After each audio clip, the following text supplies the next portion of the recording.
Mungkin karena waktunya sudah jam 7:10, kita mulai aja ya kakak abang. Shalom, selamat malam buat kakak abang terkasih. Ya, kira-kira bagaimana kabarnya kakak abang sekalian? MC Rindu untuk kakak abang boleh berbagi bagaimana penyertaan Tuhan sepanjang minggu ini. Mungkin MC Rindu untuk Kak Magdalena boleh berbagi Kak.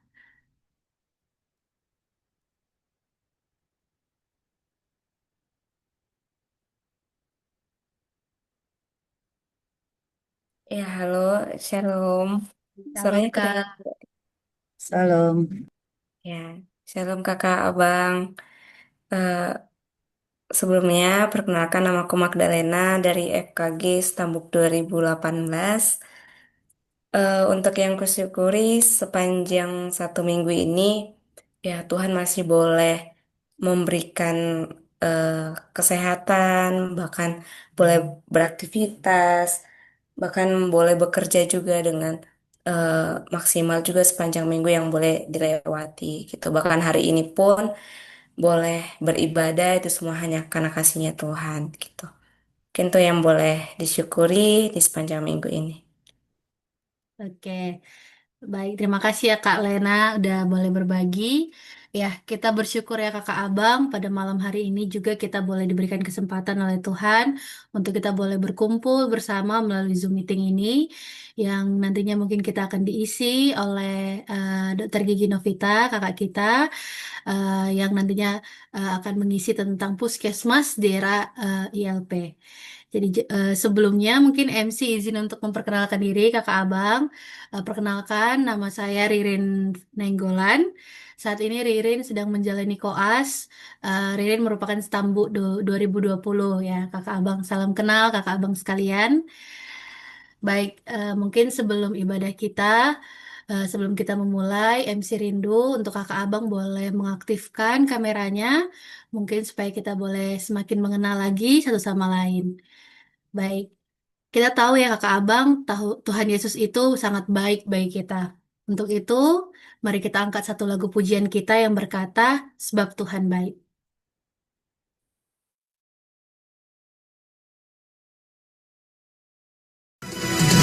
Masuk gerbangnya bersyukur dengan penuh pujian, bersuka di hadiratnya, nyanyi besarkan agung namanya, pujian ikhlas sangka kalah, musik dan tarian.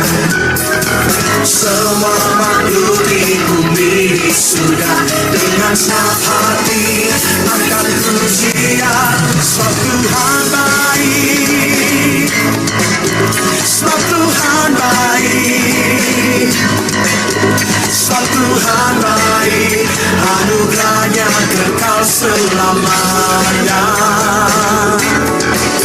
Sebab Tuhan baik, sebab Tuhan baik, sebab Tuhan baik, anugerahnya kekal selamanya.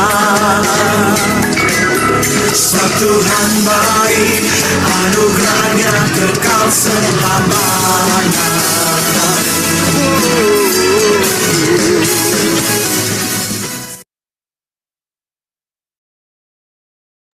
Sebelum kita masuk ke dalam sesi sharing ilmu kita, mari kita satukan hati kita berdoa. Kembali kami mengucap syukur Tuhan untuk penyertaan-Mu Tuhan, untuk kasih setiamu Bapa yang boleh kami rasakan Tuhan sepanjang minggu ini Bapa, bahkan sampai malam hari ini Tuhan. Kami bersyukur Tuhan, Tuhan boleh berikan kami kesempatan untuk berkumpul Bapa melalui Zoom ini Tuhan. Melalui sesi sharing ilmu kali ini Tuhan, biar kiranya Tuhan, Engkau yang memberkati Bapa kegiatan kami ini dari awal, pertengahan hingga akhirnya Tuhan. Engkau yang memberikan kami hati yang mau diajar Bapa, hati yang siap untuk diisi Tuhan, untuk diisi oleh ilmu Bapa yang boleh memperlengkapi kami Tuhan. Kami juga berdoa Bapa kepada kak kami Tuhan, Kak Novita Bapa yang akan memberikan, eh, yang akan sharing Bapa tentang pengalamannya juga Tuhan. Biar kiranya Tuhan Engkau yang memberkati Kak Novita dalam berbagi Bapa. Biar kiranya dia juga Tuhan boleh berbagi Bapa, eh, sesuai dengan apa yang menjadi kehendak-Mu Tuhan. Ini yang menjadi doa kami Tuhan, kami mau mulai ibadah kami ini, kami taruh ke dalam tangan-Mu Tuhan, ampunkan kami Tuhan atas kesalahan kami Bapa, mungkin kami juga tadi memulai ibadah ini Tuhan sedikit terlambat Tuhan, kiranya Tuhan Engkau yang Engkau yang mengampunkan kami Bapa. Dalam nama Tuhan Yesus, kami mau serahkan ibadah kami ini ke dalam tangan-Mu, kiranya Tuhan Engkau berkati dari awal, pertengahan hingga akhirnya. Dalam nama Tuhan Yesus, kami berdoa dan mengucap syukur. Haleluya, amin.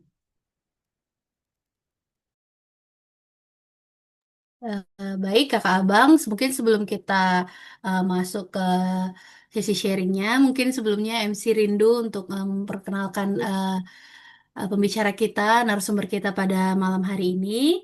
Jadi pada malam hari ini topiknya itu tentang Puskesmas di era ILP atau integrasi layanan primer. Jadi kali ini dibawakan oleh Kak Dr. Gigi Novita Ambar Uma, MKM, di mana beliau menyelesaikan S1 dan profesinya di FKG USU kita pada tahun 1994 sampai tahun 2000. Kemudian juga beliau melanjutkan S2-nya di Fakultas Kesehatan Masyarakat Universitas Indonesia Maju. Kemudian untuk pekerjaan beliau dari tahun 2024 sampai sekarang beliau merupakan seorang kepala puskesmas Pulau Merak, Kota Cilegon. Mungkin tanpa berlama-lama, MC serahkan kepada Kak Novita waktu dan tempatnya. Terima kasih adik kami Ririn yang sudah memberikan kesempatannya. Tadi sebelumnya saya sih sedikit mengevaluasi peserta yang hadir ya. Ini lebih banyak yang berpraktik di puskesmas atau di rumah sakit atau praktek pribadi ya. Karena bisa jadi materi ini nggak perlu gitu ya, yang berada di rumah sakit ya. Karena merasa ya nggak terlibat dalam eh, dan juga mungkin agak bingung dengan materi ini ya. Tapi saya mengevaluasi, saya tidak tahu apakah di sini seluruhnya berada di lingkup pekerjaannya di puskesmas, kesehatan masyarakat, atau di rumah sakit. Tapi paling tidak yang berada di rumah sakit boleh mendengar ya, gitu. Jadi sebelumnya saya mungkin bisa dikasih akses, oke ya. Jadi eh, saya Mohon maaf Kak, mungkin suaranya agak agak kecil Kak. kurang gede ya. Aduh. Iya, Tes udah besar belum? Udah keras, jelas? oke, sudah jelas Kak. Iya tadi mau pakai headset ternyata lupa dibawa. Jadi materi ini sebenarnya adalah materi yang saya dapatkan ketika kami mendapatkan orientasi ILP tahun 2025 November. Jadi ini saya mengadop dan merangkum apa yang menjadi bahan materi selama pelatihan. Menjadi revisi ketika ILP diterapkan di tahun 2024. Ini adalah revisi terakhir ya, revisi terakhir. Dan kemarin kalau kata Kemenkes, baru 2 kota kabupaten yang melakukan orientasi. Dan orientasi itu yang pertama dilakukan oleh Tangerang Selatan, di daerah Banten, dan satu lagi kita Kota Cilegon. Untuk DKI aja sendiri belum melakukan orientasi karena memang Dinkes pada saat itu kalau saya kebetulan teman juga ya untuk mengadakan orientasi ini cukup cukup rumit karena itu pematerinya ada bayangkan dia harus berkoordinasi dengan 14 pemateri di Kementerian Kesehatan. Jadi klaster itu juga sama tidak hanya melibatkan satu direktorat tetapi juga beberapa direktorat ya. Ada Direktorat Pelayanan Kesehatan Primer, ada Direktorat Krisis Kesehatan seperti itu. Ada juga direktorat pelayanan untuk pelayanan kesehatan dasar gitu. Jadi mereka juga harus berkoordinasi gitu. Jadi sama juga di kita Puskesmas yang istilahnya disebutnya Kementerian Kesehatan tingkat kecamatan. Jadi sama. Jadi mungkin bagi teman-teman ini sebenarnya kalau menurut saya eh, seperti intro pembuka untuk nanti pasti kota kabupaten harus ya. Ini menjadi indikator kota kabupaten untuk melaksanakan ILP termasuk juga dengan kegiatan orientasi ini gitu. Dan ini pembiayaannya melalui Kementerian Dana BOK non fisik gitu. Karena saya tahu secara detail kebetulan teman saya yang melakukan ini gitu ya, teman di dinas. Kita kebetulan dekat sama-sama dari USU. Jadi saya tahu gimana dia berproses dalam pengadaan pertemuan ini dan materi ini. Kemarin kami waktu pelatihan itu kita dapat sertifikat jadi menambah SKP hampir 15 SKP gitu ya. Jadi lumayan kalaupun nanti kita ikut, oh ini materinya. Jadi ini saya rangkum dari sekian, ada sekitar 13 materi. Tadi di chat sudah saya kirimkan linknya. Sebelumnya saya juga minta Jonathan bagikan saja ini materi yang saya terima selama orientasi. Ini saya kumpul gitu karena kan beda-beda ya fasilitatornya. Jadi saya rangkum-rangkum, saya jadikan satu folder. Dan juga saya sudah kirimkan materi PPTT saya. Mudah-mudahan ini bisa membantu adik-adik semua, teman sejawat yang bekerja khususnya di Puskesmas. Saya izin share share ini saya, materi saya. Jadi ini sebelumnya saya membahas juga berkaitan dengan kondisi eh, puskesmas saya sebelum ILP dan sesudah ILP.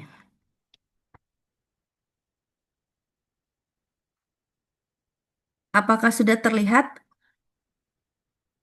Sudah, Kak. Oke, baik. Terima kasih. Saya, oh ini dari sini.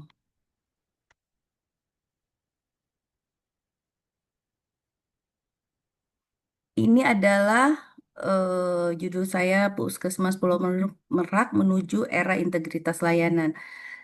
Saya berada di Puskesmas Pulau Merak ini dimulai dari tahun 2024 dan saya menjadi kepala Puskesmas dari tahun 2017.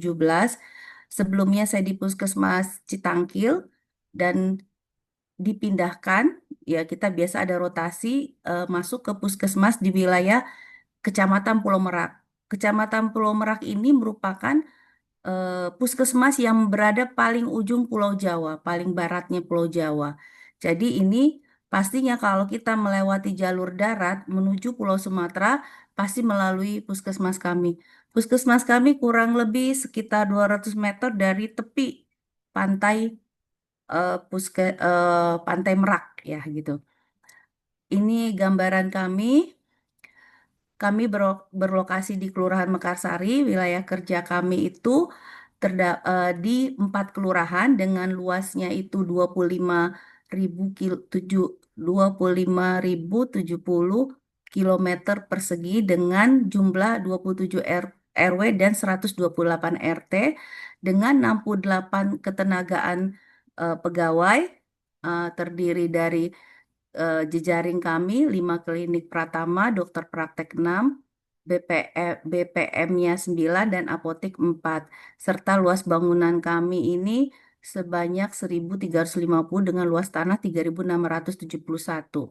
Dengan luas tanah sebegini sebenarnya banyak ya permasalahan yang dihadapinya. Salah satunya kami sampai sekarang belum memiliki sertifikat tanah karena ini merupakan tanah yang masih sengketa antara eh, Pemda Kota Cilegon dengan masyarakat sekitarnya sehingga kalau kita lihat puskesmasnya seperti terbuka ya belum memiliki pagar yang ini yang sekarang sedang saya perjuangkan untuk menuju pada pengamanan aset yang ada di puskesmas.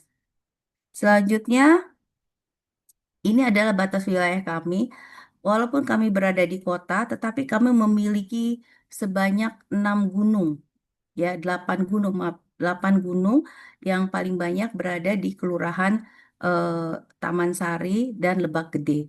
Jadi ini salah satu tempat Cisuru namanya wilayah kami dan ini kami harus melakukan sebulan sekali pusling ke daerah ini bersamaan juga dengan CKG, kemudian juga bersamaan kegiatan juga Posyandu, Pusling serta CKG ya. Nah, ini wilayah batasannya yang kelihatan di sini di sebelah kiri kami ini di Selat Sunda ya, yaitu di sebelah barat Selat Sunda. Jadi pastinya kalau menuju Sumatera melewati puskesmas kami atau wilayah Pulau Merak. Ini kami memiliki visi dan misi, lalu misi kami tadi sudah disampaikan visi misinya menerapkan setiap komitmen, meningkatkan kompetensi, meningkatkan manajemen pelayanan, mempermudah akses dan memperdayakan masyarakat. Ini tata nilai kami yaitu prima, profesional, ramah pada pelanggan, inovatif, mengutamakan pelanggan dan aman dalam pekerjaan. Ini adalah budaya kerja 5R, ringkas, rapi, resik, rawat, dan rajin. Nah, ini adalah data jejaring kami. Tadi sudah disampaikan sebelumnya kita memiliki 5 klinik, 9 tempat praktek bidan mandiri. Kita nggak punya tempat dokter gigi sini berpraktek ya, tapi ada dokter umum sebanyak 4, apotek 4. Kemudian data sekolah, eh, sebelumnya maaf. Data sekolah itu ada 28 TK, 25 SD, 7 SMP, dan 2 SMA. Nah, ini adalah data posyandu kami terdiri dari 55 posyandu, 250 kader posyandu, dan seluruhnya itu sudah menjadi posyandu ILP. Artinya kita sudah bekerja melayani di layanan posyandu menerima sesuai siklus hidup, tidak lagi pada program KIA, Kesehatan Ibu dan Anak. Dan di sini dari keseluruhannya itu sudah kami lakukan asesmen di mana dari 55 posyandu itu 11 mandiri dan 44 purnama dengan standar yang sudah ditetapkan oleh Kementerian Kesehatan. Ini adalah sumber daya manusia kami sebanyak 68, terdiri dari 50 PNS, P3K 10, dan paruh waktu 8. Itu di sini dokter umum kita ada 4, dokter gigi 2, perawat 14, bidan 20, promosi kesehatan 2, nutrisionis 2, sanitarian 2, analis kesehatan 2, apoteker 1, asisten 2, rekam medis 2, terapis gigi dan mulut 1, dan administrasi 5, serta penjaga malam 1, kebersihan 4, dan super ambulan ada 3. Yang belum kami miliki dari standar PMK 19 itu adalah fisioterapi, kemudian dokter keluarga, serta satu lagi, eh, aduh saya lupa ya satu lagi, ada 11 ya, yang diperlukan ada satu lagi yaitu dokter dokter keluarga, apo, fisioterapi dan satu lagi psikologi ya. Jadi sekarang standarnya dari 9 menjadi 11. Ini ada struktur organisasi berdasarkan klaster, klaster 1, 2, 3, 4, dan lintas klaster.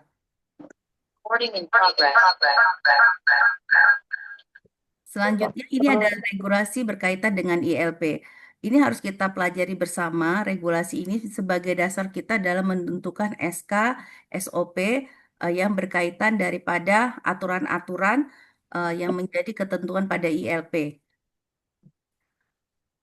Kemudian kita tahu kenapa sih Kementerian Kesehatan mengarahkan puskesmas kepada transformasi layanan kesehatan primer ini. Yang pertama adalah revitalisasi di jaringan dan struktur, di mana di sini kita tahu bahwa di puskesmas memiliki UKBM, kemudian juga kita memiliki eh, jaringan ya. Jaringan di sini nanti ke depannya akan disebutnya bukan lagi jaringan seperti misalnya Pustu, Polindes, Poskesdes, tapi nanti akan disebutkan menjadi UPKK atau UPKDK ya. UPKK atau UPKD, yaitu Upaya Unit Pelayanan Kesehatan Kelurahan, atau kalau untuk kabupaten Unit Pelayanan Kesehatan Desa. Kalau kami kelurahan ya karena kita pada struktur kota. Kemudian di sini juga adanya revitalisasi jaringan dan struktur tadi terutama untuk laboratorium yang akan disebut menjadi Labkesmas tingkat 1.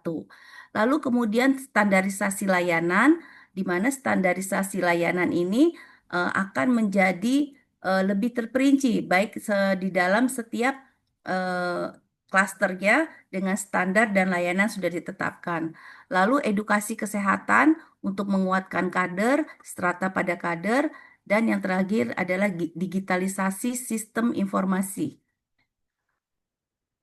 Nah, di Kementerian Kesehatan ini menetapkan 3 fokus integrasi layanan primer. Yang pertama adalah bahwa di puskesmas itu sudah mengadop pada siklus hidup sebagai fokus integrasi pelayanan.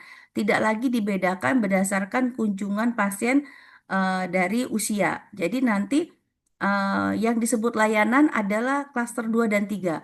Klaster 4 adalah penunjang pada temuan kasus serta di klaster 1 di manajemen dan di klaster 5 disebut lintas klaster karena pelayanannya tidak melihat lagi daripada usia. Kemudian yang kedua adalah mendekatkan layanan kesehatan melalui jejaring. Jejaring ini yang disebutnya nanti dengan UPKK. Kemudian yang paling ketiga yaitu penguatan dari pemantauan wilayah setempat atau PWS. Sebenarnya pada era sebelumnya kita ada yang nama istilah PWS, tetapi PWS di sini tidak menyangkut dengan siklus hidup ataupun pemberdayaan masyarakat. Jadi hanya puskesmas memantau tanpa melihat aksi dan reaksi yang diperlukan oleh puskesmas, yang harus dilakukan oleh puskesmas. Nah, di sini kita bisa lihat salah satu penguatan transformasi ini adalah penguatan struktur yang menjangkau kepada masyarakat. Nanti di dalam era ILP ini ke depannya, puskesmas nanti tidak sebanyak menerima pasien seperti saat ini. Jadi justru pasien lebih banyak dilayani di posyandu dan di UPKK tadi, ya. Di mana di sini di puskesmas apa namanya memiliki penguatan tadi saya bilang unit pelayanan kesehatan di desa atau kelurahan atau disebutnya UPKK atau UPKDK. Nah, ini terdiri dari nomenklaturnya Pustu, Poskesdes, Polindes, POD dan lain sebagainya. Sesuai dengan yang ada di kota kabupaten masing-masing. Nah, ini disebutnya akan menjadi disebut UPKK. Kemudian pada posyandu sudah mengadu pada siklus hidup. Jadi pelayanan posyandu itu sudah mencakup kepada yang namanya posyandu lansia, posyandu PTM, pos UKK, pos malaria, pos TB, posyandu remaja. Kalau di kami juga ada pos ya pos bindu ya dan pos-pos lainnya. Jadi itu menjadi satu kesatuan yang menyangkut pada siklus hidup pelayanannya. Kemudian adanya kunjungan rumah. Kalau kita ingat dulu eranya PISPK ya, mungkin teman-teman tahu ya PISPK ya. Di situ kan eh, intervensi dilakukan setelah kita pendataan PISPK, intervensi dilakukan oleh tim dari Puskesmas. Nah, sekarang PISPK ini sebenarnya wujudnya dalam kondisi kunjungan rumah yang memperdayakan masyarakat atau kader di posyandu serta kader yang ada di UPKK. Jadi seperti itu. Hampir sama sebenarnya konsepnya pada PISPK, tetapi ini memberdayakan masyarakat untuk tadi saya bilang kunjungan rumah. Jadi ini ada kondisi yang diharapkan nantinya di pada penguatan struktur yang menjangkau masyarakat pada kesehatan layanan primer yang disebutnya dengan ILP. Lalu alurnya seperti apa sih yang ada di puskesmas gitu ya? Kita lihat ada nomor satu pertama adanya misalnya temuan ataupun kunjungan yang ada di puskesmas, kemudian puskesmas memberikan data kepada pustu atau yang tadi sebut saya bilang UPKK atau UPKDK itu, kemudian dia meneruskan ke posyandu yang terdekat yang sesuai dengan wilayahnya dan nanti posyandu akan melakukan kunjungan rumah. Ya, seperti itu nanti alurnya. Nanti ada sedikit simulasi yang kita coba saya sampaikan yang kemarin saya dapatkan tentang satu kasus yang bisa caranya penanganannya, responnya berdasarkan tadi siklus hidup dan kerjasama di antar klaster. Nah, ini yang tadi saya bilang di Posyandu tadi atau unit pelayanan kesehatan di desa atau kelurahan ya disebutnya UPKDK nya untuk kelurahan kalau kami disebutnya UPKK ya. Nah di sini SDM-nya minimal terdiri dari 2 tenaga kesehatan, 1 perawat dan 1 bidan serta 2 kader yang memberikan layanan dari jam bukanya setiap hari. Di sini tertulis ya waktu buka jam 8 sampai jam 15 sesuai perda kota masing-masing. Kalau kami di sini dari jam 8 sampai dengan jam 11, lalu jam 11 sampai jam 2 melakukan kunjungan rumah. Di sini memang kalau dulu kan Pustu itu seperti puskesmas kecil yang dibuka oleh petugas kita. Nah, tidak ada kader yang terlibat. Nah, kalau sekarang di Pustu ataupun di UPK tadi harus memiliki kader yang setiap hari berada di tempat. Jadi memang kemarin itu ada dilema sewaktu ini diterapkan, nah siapa yang bayar kader kan gitu ya. Nah, kebetulan puji Tuhannya kami di Puskesmas di Kota Cilegon dua kader tersebut sudah dibayar oleh Kota Cilegon oleh Pemda melalui kader disebutnya KCM ya, kader Cilegon Mandiri. Mereka diberikan gaji sebanyak 1.200.000 per bulan gitu. Tapi sebelumnya memang di asesmen dulu, ditanya sampai kita buatkan SK. SK-nya ditetapkan oleh wali kota seperti itu. Jadi di Pustu itu ada kader, ada tenaga kesehatan, dan di situ termasuk juga PJ-nya ya. Kemudian pelaksanaannya tadi saya bilang di Posyandu saat ini di era ILP ini kadernya sedikitnya paling sedikit 5 orang, kemudian didamping oleh tenaga kesehatan, biasanya bidan kelurahan atau bidan desa. Di sini pelayanannya itu dilakukan setiap bulan dan itu dia harus menerima semua sasaran. Jadi tidak hanya ibu hamil dan anak-anak atau balita, tetapi semuanya baik remaja, usia dewasa dan usia lanjut gitu. Kalaupun nanti sasarannya misalnya banyak, sebelumnya misalnya sasaran 1 bulan itu misalnya untuk kesehatan KIA 50, kalau ditambah lagi lansia dan dewasa akan bertambah kan pastinya. Itu tidak masalah, nanti tinggal dibuat kesepakatan di mana jadwalnya bisa 2 hari posyandu tersebut. Artinya tidak seperti dulu ya, kalau dulu kan ini posyandu KIA, nanti dibuat lagi posyandu atau disebut posbindu, lalu ada lagi posyandu remaja. Nah, dewasa kan sebelumnya memang tidak ada posyandunya. Kalau sekarang tidak, satu posyandu itu melayani semuanya. Jadi kita waktu itu juga meleburkan antara kader posbindu dengan kader posyandu biasa, dengan kader remaja juga agak repot. Tapi akhirnya kita mencoba mengkompilasi, memilih, serta melakukan asesmen. Akhirnya kita bisa mampu menetapkan 5 kader itu. Jadi 5 kader ini benar-benar bisa melakukan pelayanan untuk siklus tadi semua siklus ini ya hidup ya. Nah, ini terintegrasi tadi saya bilang, kemudian di sini melakukan promotif preventif dan yang paling penting melakukan kunjungan rumah, kemudian pemberdayaan masyarakat serta berkoordinasi dengan puskesmas atau dengan puskesmas pembantu dulu. Jadi tidak langsung ke puskesmas induk, tapi ke UPKK tadi, lalu nanti UPKK yang menindaklanjuti. Bila selesai di UPKK maka selesai, tapi bila tidak baru ke puskesmas induk. Gitu. Ini adalah jenis-jenis layanan per klaster ya. Ada yang namanya klaster 1 itu klaster manajemen, klaster 2 untuk ibu hamil, kemudian anak dan balita serta remaja, lalu klaster 3 usia dewasa dan eh, lansia. Jadi hanya 2 klaster yang melakukan pelayanan.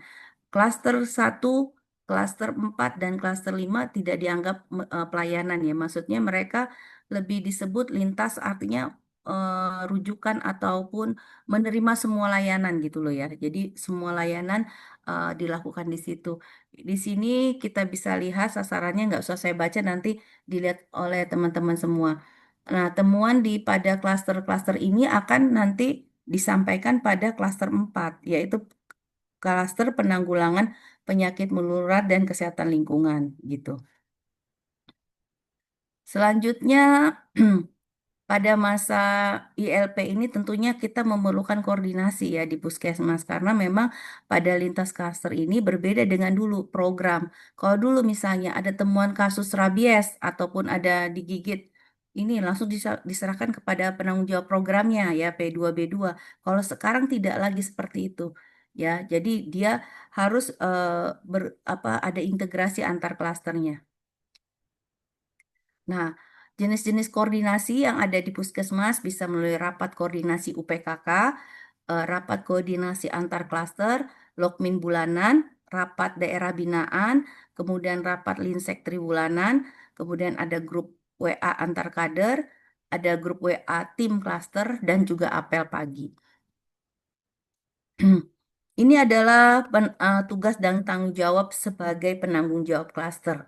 Jadi sebenarnya penanggung jawab klaster itu mempunyai tugas yang lebih berat ya daripada kepala puskesmas karena pada dasarnya mereka lah yang melakukan integrasi serta mengkoordinasikan semuanya. Jadi kepala puskesmas sebenarnya di sini hanya mendapatkan laporan dari PJ-nya ya. Ini adalah peran memberikan pelayanan secara komprehensif sesuai ruang lingkup klaster dan menanggung-jawabi menyusun rencana kegiatan klaster, melakukan tugas pelaksanaan upaya kesehatan atau kegiatan klaster, melakukan koordinasi pelayanan pada klaster, melakukan penjaminan mutu pelayanan klaster, melakukan pemantauan dan evaluasi pelaksanaan tugas klaster, kemudian menyusun laporan secara rutin dan menyampaikan laporan kepada kepala puskesmas. Jadi ya tadi saya bilang pada dasarnya, penanggung jawab klaster menjadi penggerak pelayanan klaster serta koordinasi antar klaster. Pada ILP tidak ada lagi yang namanya per program. Kalau dulu misalnya ada kasus nih rabies, kita yang tahu penanggulangannya ya penanggung jawab P2B2. Atau ada kasus misalnya TBC, yang tahu itu pengobatan pada penanggung jawab TBC. Kalau sekarang enggak, seluruhnya ya kalau memang dia melakukan pelayanan di ruang klaster 2 infeksius TBC siapapun bisa melakukannya di situ gitu.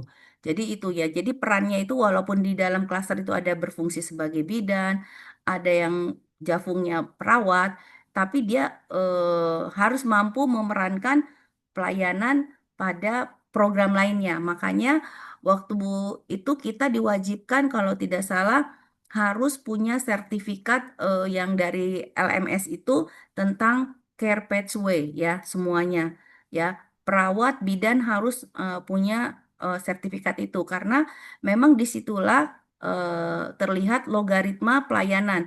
Jadi kalau ada kasus begini seperti apa logaritmanya. Jadi kayaknya sudah ada thread bagaimana melakukan tindakan atau prosedur yang harus dilakukan ketika dia berada di klaster itu ya.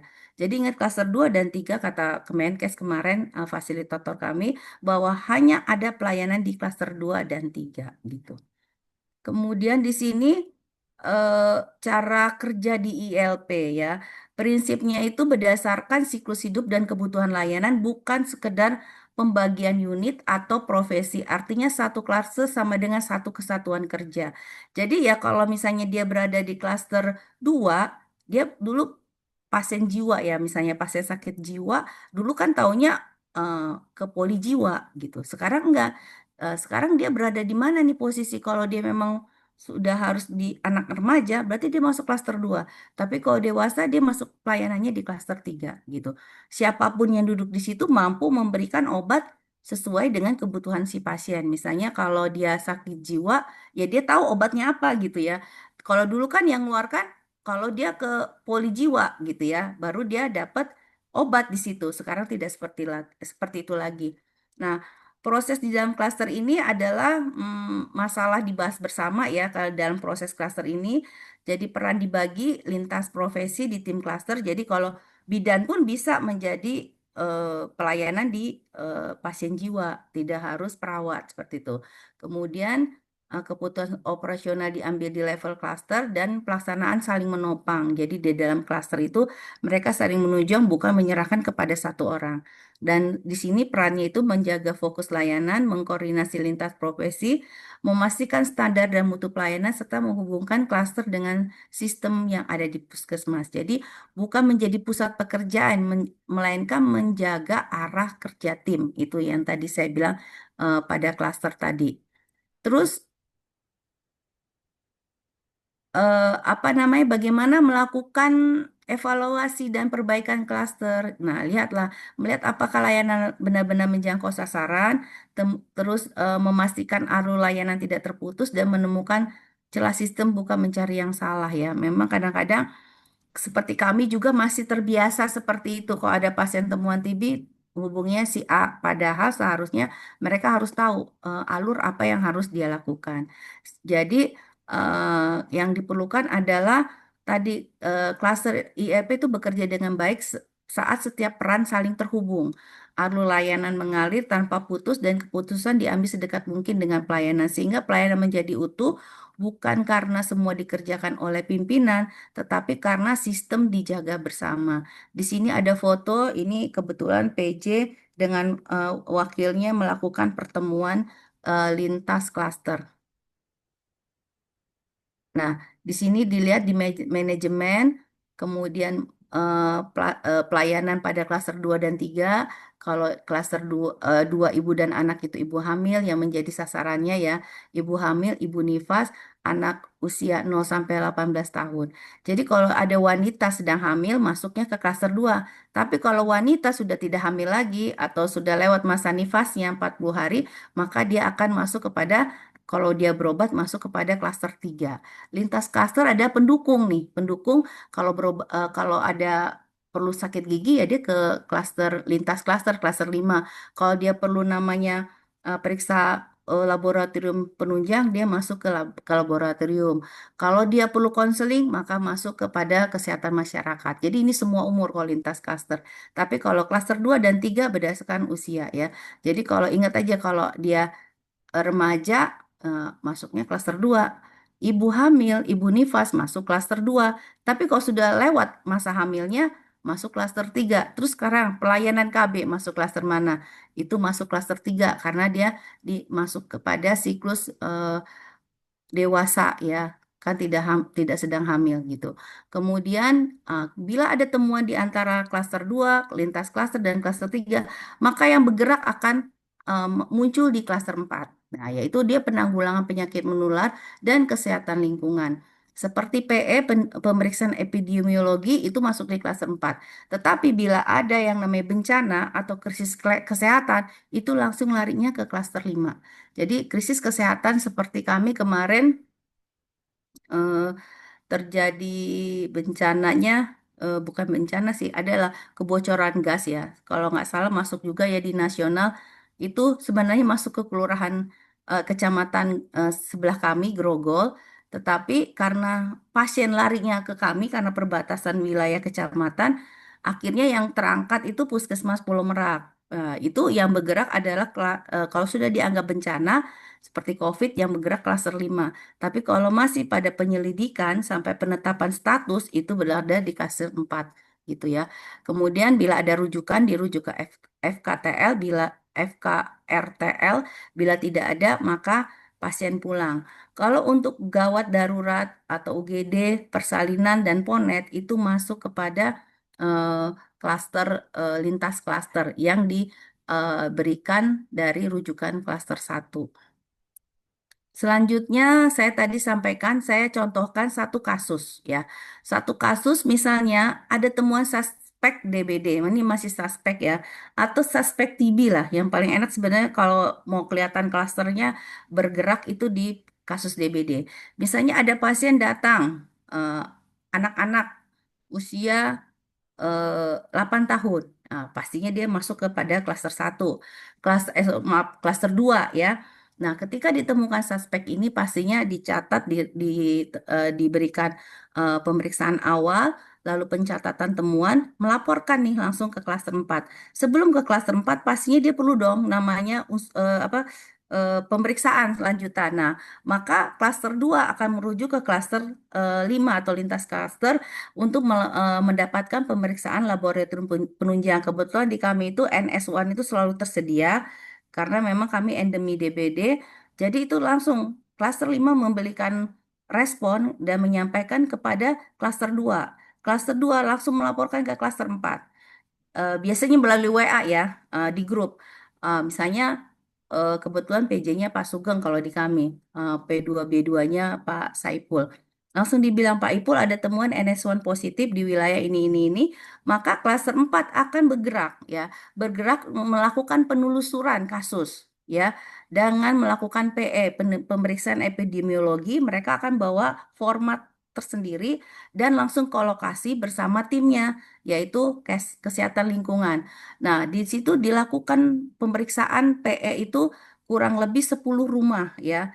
Kalau nggak salah 200 meter lah dari titik temuan kasus. Apakah ada temuan kasus yang sama pada wilayah tersebut? ternyata ada sana udah berobat tapi di misalnya klinik A, atau yang satu ini sudah ada di rumah sakit. Nah, biasanya kita petugas kita punya namanya apa sih, grup ya, grup untuk kasus-kasus yang masuk ke rumah sakit, pelaporan khususnya pada penyakit PD3I serta penyakit yang harus diberikan respon cepat ya masuk ke SKDR. Nah, itu kita langsung memastikan apakah ada orang bernama ini berada di wilayah ini dengan nik ini berobat ke rumah sakit itu. Nanti surveillance di rumah sakit juga akan melaporkan ke surveillance di Dinkes. Jadi kita dapat data itu kita tarik, oh iya benar di lingkungan itu misalnya ada 3 orang positif DBD gitu ya. Nah, maka akan kita putuskan untuk melakukan ini tadi, intervensi lingkungan berbasis data dan juga perlukah dilakukan indikasi fogging atau tidak. Sedangkan memang kami fogging itu dilakukan anggaran di dinas, maka kita biasanya langsung buat surat untuk melakukan fogging di wilayah tersebut, lalu kita melakukan PSN. Ya, di sini penggerakan masyarakat itu di klaster 1. Jadi Promkes itu berada di klaster 1.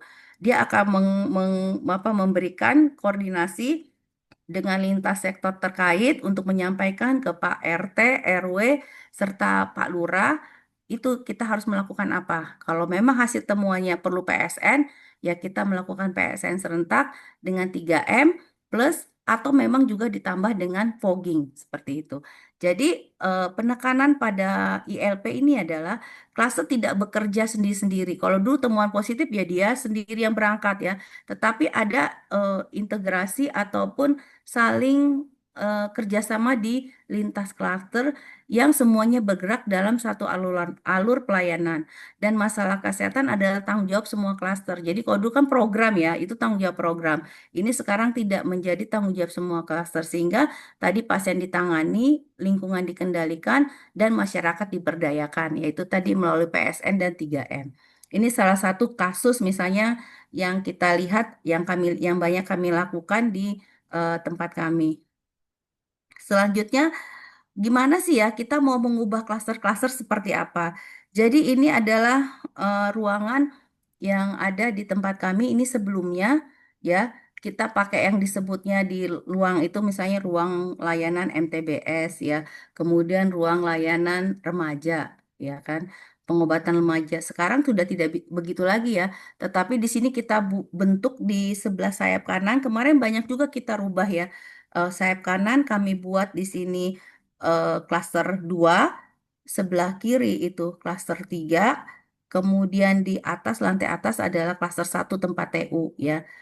Kemudian di sini ini contohnya ya, kita langsung buatkan seperti ini aja. Sebenarnya ini ruangannya dulu ruangan KIA, tapi kita langsung buat di sini klaster 3 ya.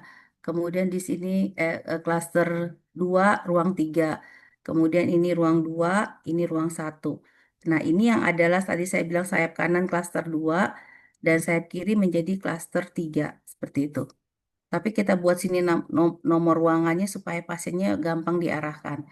Kemudian di sini juga dulunya kita sebut ruang program, sekarang kita jadikan sebagai ruangan klaster 4. Di sini untuk pemanfaatan ruangan dalam penguatan PWS ya, karena kan koordinasi pasti butuh ruangan tersendiri seperti itu. Nah, ini contoh ruangan kami untuk klaster eh, maaf ini salah ya, bukan 23 ya, tapi klaster 5 ini tidak ada perubahan letak karena memang ribet ya kalau diubah, tapi kita buat di sini sebagai lintas klaster, dibuat di pintunya kita tempelkan. Kami punya 2 unit, satu ruangan gigi. Kemudian di sini eh, ruang farmasi, kemudian sini tadi UGD, kemudian di sini pustu tadi yang saya bilang pos UKK itu UPKK, Unit Pelayanan Kesehatan Keluarga. Kita punya 2 UPKK, pertama Suralaya dan Lebak Gede. Nah, kesimpulannya dari sini bahwa pertama adalah sekarang kita pada era ILP ini pelayanan itu memfokuskan pada pendekatan berbasis siklus hidup dan juga adanya tambahan sekarang CKG. Kemudian yang kedua, pendekatan itu kepada UPKK tadi mendekatkan akses pelayanan, di mana pada UPKK itu harus dilakukan pelayanan setiap hari. Kalau dulu kami memang UPKK Suralaya dengan UPKK Lebak Gede kami buka seminggu 2 kali. Kalau dengan era ILP ini, maka harus setiap hari pelayanan ditambah dengan 2 kader yang membantu di UPKK tersebut. Kemudian pada ILP ini peran puskesmas sebagai penanggung jawab wilayah, makanya kita lebih lebih kepada fokus pada PWS-nya. Nanti pelayanan karena sudah dekat pasien itu kita arahkan ke UPKK, tidak lagi ke puskesmas. Kecuali mungkin ada rujukan yang diperlukan untuk bertemu dengan dokter ya. Kemudian lagi yang keempat adalah pemerintah pusat, daerah dan juga desa serta kelurahan itu bermitra untuk membangun kesehatan pada keberlangsungan integrasi layanan primer, kesehatan primer, di mana posyandu yang tadi saya bilang menerapkan siklus hidup untuk menerima pelayanannya. Jadi tidak dibatasi pada kesehatan ibu dan anak. Nah, tentunya ketika melaksanakan ini pasti ada masalah ya. Ini adalah analisa masalah yang kami hadapin, sarana fisik belum menunjang, sarana bangunan di posyandu, fasilitas sarpras di pustu belum memenuhi, lokasi pustu yang tidak strategi, bahkan ada satu kelurahan belum ada ya pos UKK atau apapun, tapi kemarin sudah saya lihat ada satu pos Kesdes yang bisa kita pos Kesdes ya yang akhirnya kami tetapkan menjadi UPKK baru. Kemudian juga dari segi materialnya juga prasarananya belum lengkap, belum semua posyandu memiliki gedung sendiri, anggaran ILP tidak memenuhi, kemudian honor kadernya, kemudian ruang puskesmas juga belum menyesuaikan layanan ILP pada saat itu ya, kemudian belum semua pasien terscreening, kemudian di posyandu tidak lagi dilakukan ANC, lalu kebijakan masih turunnya terlambat, jadi kita itu belum ada tentang ILP-nya, tetapi kita suruh udah duluan maju ILP karena kebetulan puskesmas kami ada satu puskesmas yang menjadi lokus untuk apa kayak uji coba ya dalam pelaksanaan ILP ini selain juga dari Bandung. Kemudian dari segi SDM-nya manusianya juga belum semuanya belum ada PJ belum ada PJ antara PJ dengan program masih antara klaster dengan program kadang-kadang masih rancu. Kemudian juga dari segi lingkungan masyarakat belum terbiasa dengan sistem ILP serta waktu layanan yang lama karena pasien harus di screening ya di CKG-nya pada saat kita melaksanakan di klaster 2 dan 3. Nah, tantangan-tantangan ini ada beberapa solusinya dari jumlah SDM mengusulkan, kemudian hambatan geografisnya itu kita membuat perencanaan melalui dana BLUD, berkoordinasi dengan lintas sektoral, melibatkan CSR, mengusulkan pada musrembang kelurahan dan kecamatan untuk pengadaan sarana prasarana khususnya di Posyandu, kemudian untuk pengetahuan masyarakat mensosialisasikan di Lokmin, Linsek, di masyarakat melalui kader, kemudian membuat publikasi, lalu di infrastruktur fasilitas di Pustu ataupun UPKK, mengusulkan ke dinas. Kita juga kemarin mengusulkan melalui dinas yang akan diarahkan ke Kemenkes itu melalui aplikasi Shopee ya. Shopee bukan Shopee apa jualan ya, tapi memang itu namanya Shopee kalau nggak salah saya cari nanti ya. Singkatannya itu adalah bantuan dari eh, Spanyol untuk Indonesia untuk melengkapi tadi sarana prasarana yang berada di UPKK.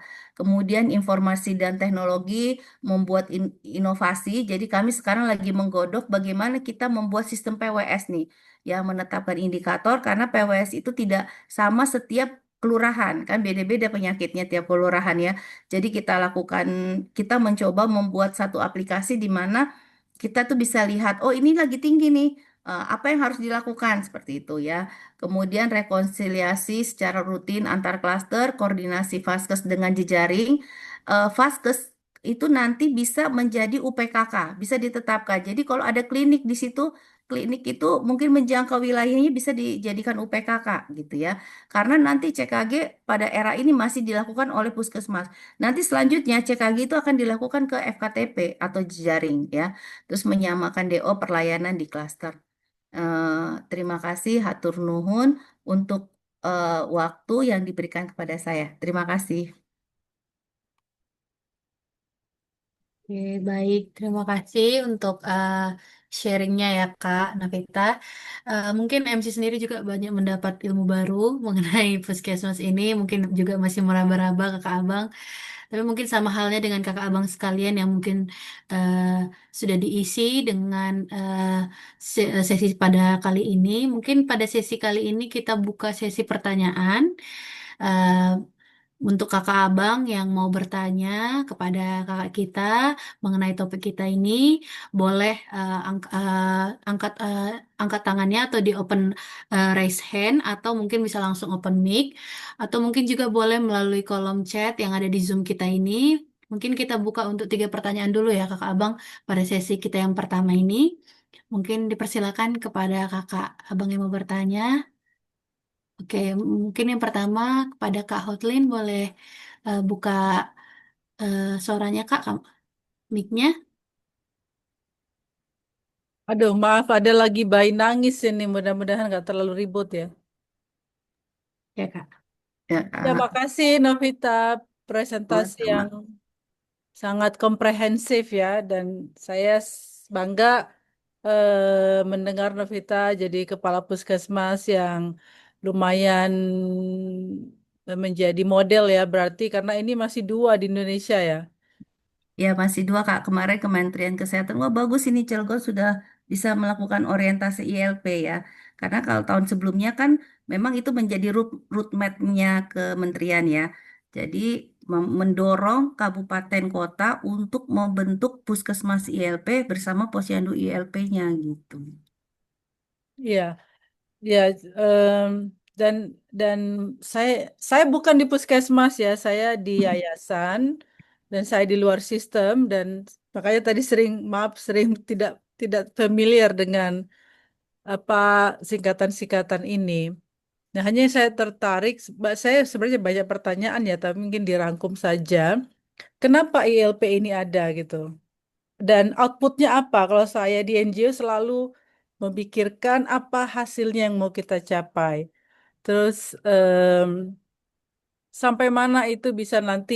Ya saya sekarang di Tapanuli Utara ya, dan eh, karena kita konteksnya yayasan itu disebut mitra pembangunan ya, berarti kita ber bermitra dengan pemerintah. Karena kita mitra pemerintah untuk membangun masyarakat dan membangun Indonesia. Jadi kita juga ingin selalu bermitra dengan puskesmas.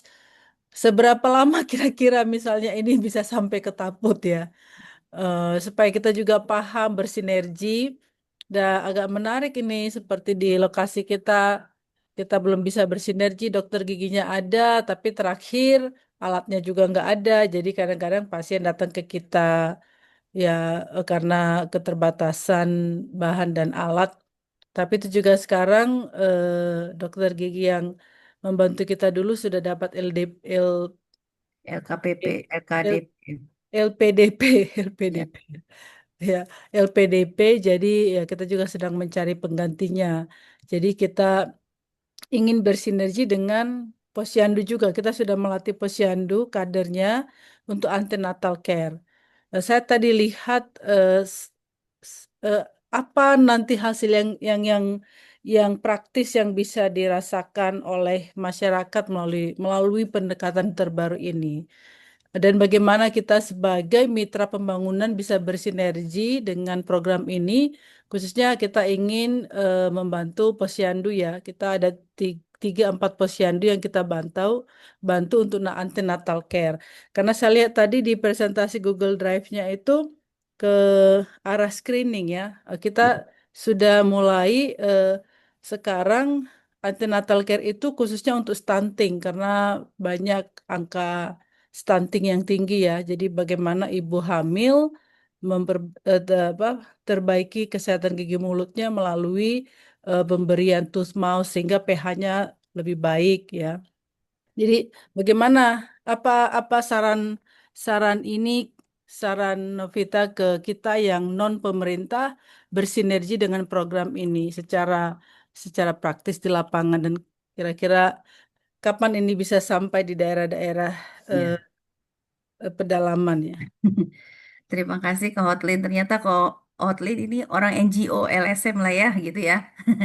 Jadi kami sebenarnya di tahun 2025, 2024 kami dilakukan pendampingan nih Kak sebelum menuju ILP ini oleh NGO pada saat itu oleh USAID, UNSAID ya. Itu yayasan NGO dari Amerika. Tetapi di tahun 2025 akhir kan Trump naik ya. Trump memutuskan semua ditutus anggaran-anggaran NGO ini termasuk USAID. Sehingga kami waktu itu didampingi oleh USAID ya timnya akhirnya itulah tidak sampai tengah jalan akhirnya para fasilitator kami coaching kami itu akhirnya karena nggak digaji lagi ya mereka bubar gitu ya bubar dan kita cuma dikasih lah udah lanjut lagi sendiri tanpa ada pendampingan itu kemarin. Nah tetapi mereka orangnya nggak pelit ilmu sih. Mereka itu kemarin ada Pak Nano gitu ya ada ini Pak Tatang gitu yang mendampingi kami ya itu orang Makassar itu kemarin itu. Mereka SKM ya dia tetap sih kita kalau ada tanya Pak ini mereka waktu itu mau bikin dashboardnya pakai yang namanya ASDP AS aplikasi satu data jadi kita masukin data nih cetet cetet cetet, dia langsung ngebaca nih ngebacanya gini. Oh iya ini ada temuan ini di kasus ini. Kenapa bisa stunting muncul? Sebenarnya stunting itu kan proses. Nggak mungkin kucuk-kucuk orang stunting anak-anak. Ya, stunting itu kan harus diintervensi secara spesifik dan sensitif. Kalau kita secara spesifik, sedangkan masyarakat itu secara sensitif ya. Mereka yang memberdayakan mulai dari jamban, pengadaan air bersih, kemudian rumah sehat itu kan sebenarnya yang harus dikerjakan oleh pemerintah daerah. Kalau kita kan di intervensi spesifik ya mulai dari siklus hidup, mulai dari ibu hamilnya pun udah dikasih intervensi gizi, nggak mungkin anaknya cuk jadi stunting. Itu pasti ada masa sebelumnya. Makanya pada remaja kita memberikan TTD ya, kemudian pada ibu Catin, calon pengantin harusnya sudah diberikan TTD. Jadi ini kalau ada adik-adik yang nanti anaknya mau super, mau gede-gede lahirnya, minum TTD sebelum nanti mau punya anak kan gitu ya. Apa Kemudian TTD? tablet tambah darah. Oh iya ya, itu biasa singkatan kita Kak. Jadi TTD ini gratis semuanya Kak. Tetapi kadang-kadang masyarakat nggak mau minum kan saya belum hamil. Kenapa saya harus minum? Padahal itu dibutuhkan mikronutrien itu harus dibutuhkan sebelum jadi hamil gitu ya. Kemudian selama kehamilan minum itu juga TTD. Lalu begitu anaknya lahir, nah dia masa hamil harus mendapatkan akses pemberian ANC. ANC sekarang kan standarnya six hand ya Kak ya, bukan lagi sorry, itu persalinan ANC itu sekarang harus sampai K6. Ya kalau dulu kan cuma 3 kali ya per semester. Sekarang minimal harus 6 standarnya. Dan itu harus 1 kali dengan USG. 1 kali dengan USG dan 1 kali harus dengan Objin itu standarnya. Jadi memang meningkatkan rujukan kita sih kalau BPJS kan dia pasti kita harus rujuk kan. Tetapi USG itu kalau kami punya inovasi USG mobile. Jadi kami setiap bulan keliling per kelurahan untuk melakukan USG gitu yang bagi yang K6 ya. Jadi K6 itu minimal harus 1 kali ketemu USG dan kebetulan kami punya dokter sudah terlatih ya. Itu kan dilatih dari Kemenkes dan alatnya juga seperti laptop kecil. Jadi bisa dibawa-bawa ditenteng-tenteng. Cuma kita nggak print kan gitu. Cuma kan dari situ kan mendeteksi adanya kelainan-kelainan. Kemudian adanya pemeriksaan laboratorium pada ibu hamil dan juga adanya program trieliminasi. Trieliminasi, ibu hamil di kami itu semua harus diperiksa. Pertama hepatitisnya, kemudian IMS-nya, ada penyakit IMS dan HIV. Ya, untuk mencegah tadi memotong mata rantai penularan penyakit. Kalau ada yang hepatitis, Nah, begitu anaknya lahir langsung diinterferensi dengan eh, penyuntikan HB0, ya kan? Kemudian ibunya juga kita pantau anaknya sampai usia 9 bulan. Apakah dia titernya masih negatif? Kalau dia sudah positif, langsung diberikan lagi pengobatan supaya HB-nya, HbSAg-nya bisa turun ataupun dia kembali normal. Ya, itu kan memang beban morir ya. Kalau saya bilang sebenarnya mereka tidak pernah tanya, tapi menurut saya langsung tekankan ke petugas saya, itu adalah beban moral kita loh, gitu ya. Karena pemantauan dia itu memang pada saat kalau ibunya positif hepatitis, anaknya mungkin belum ada, tapi kita ulangi lagi nanti 9 bulan, Kak. Harus kita cek lagi darahnya, kita ambil lagi sampel darahnya si anak. Karena takutnya dia positif kalau nggak diintervensi dengan pemberian vaksin hepatitis bisa jadi dia positif kan gitu. Jadi ya kalau ibunya kadang-kadang kan nggak tahu kalau anaknya jadi positif hepatitis kan. Tapi saya bilang ini saya tekankan beban moral kita sebagai tenaga kesehatan untuk memantau dia. Makanya ibu-ibu yang positif itu kita bikin grup. Nah, kita grup, nanti kita pantau di situ sampai usia 9 bulan, nanti 2 tahun, 3 tahun itu terus diperiksa titernya supaya jangan sampai tadi dia benar-benar menjadi positif hepatitis gitu ya. Demikian juga yang HIV. Yang HIV juga sama, kebetulan daerah saya itu daerah yang namanya pelabuhan ya, banyak prostitusi di belakang puskesmas itu tempat prostitusi semua gitu ya. Kalau saya ngelihat ibu hamil yang bertato-tato banyak di tempat saya gitu ya, karena namanya juga daerah pelabuhan. Nah itu kita tekankan untuk pemeriksaan HIV-nya. Jadi kalau dia sudah positif HIV, maka kita langsung intervensi mulai dari waktu persalinan, menyusuinya kepada bayinya sampai kepada nanti usia sekian gitu. Jadi kita terus apa ya? Dampingi gitu loh. Jadi mm, tadi tadi yang udah saya sampaikan tadi, jadi pelayanan tadi itu harus dipenuhi ya, harus dipenuhi. Kalau dulu kan posyandu hanya ibu hamil, ibu bersalin, anak balita. Kalau sekarang Kak, lansia pun juga harus bisa diperiksa di posyandu, walaupun penyebutannya posbindu, dia harus berada di tempat itu. Kalau dulu kan posbindu tidak sebanyak posyandu jumlahnya, kan gitu. Apalagi sekarang di Permendagri itu, posyandu masuk kepada LKK, Lembaga Kemasyarakatan Kelurahan.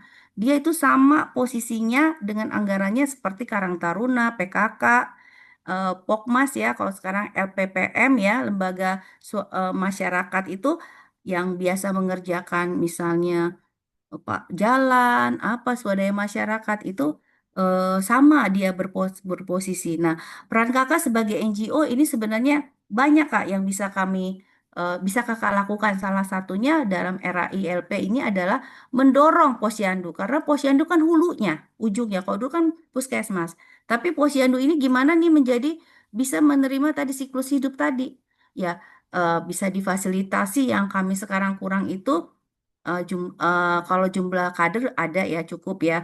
Seperti fasilitas pelaksanaan CKG, cek kesehatan gratis ya. CKG itu ada standarnya Kak, Pak. Kak, pada ibu hamil dia mendapatkan pelayanan sekian, bayi sekian. Eh, Pelayanan usia dewasa sekian. Nah, pada posbindu sekian pada usia lanjut. Nah, apa nih yang kurang di mereka? Kalau kemarin kami sudah lakukan asesmen itu rata-rata kadernya itu belum posyandu belum memiliki gedung ya. Atau yang kedua belum memiliki alat tensi, alat gula darah, kemudian antropometri Kak, alat antropometri. Nah, itu alat antropometri, alat ukur badan ya tubuh manusia ya, mulai dari lingkar kepala sebenarnya sih murah ya pakai Medlin itu, kemudian timbangan kalau pada bayi yang alatnya yang panjang itu ya antropometri. Nah itu coba cukup nggak ada di posyandu gitu. Jangan-jangan dia pakai timbangannya nggak berstandar gitu. Terus yang kedua pelaksanaan CKG itu cek kesehatan gratis. Kalau pada ibu hamil harus dilakukan pemeriksaan tadi itu 3 jenis ya. HB, kemudian penyakit menularnya, kemudian juga diberikan tablet tambah darah ya selama kehamilan. Berarti kalau sebulan 30 tablet kali 9, 1 bulan 30 kali 9 selama hamil berarti 270 tablet gitu.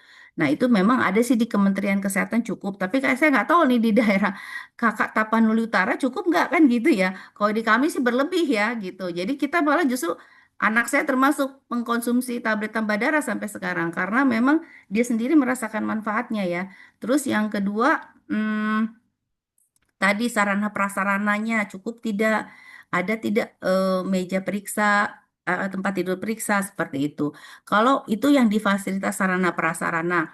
Kemudian yang kedua, bagaimana meningkatkan kemampuan si kader. Karena kan kader ada stratanya Kak. Purwa, madya, mahir. Nah, itu stratanya itu minimal itu harusnya di purwa ya. Artinya dia bagus tuh. Nah, untuk meningkatkan itu kan harus dilatih. Nah, nanti ada sih materinya yang saya kirim itu banyak itu materi tentang posyandu apalagi untuk nanti eh, untuk kadernya. Jadi kader itu minimal memiliki kecakapan.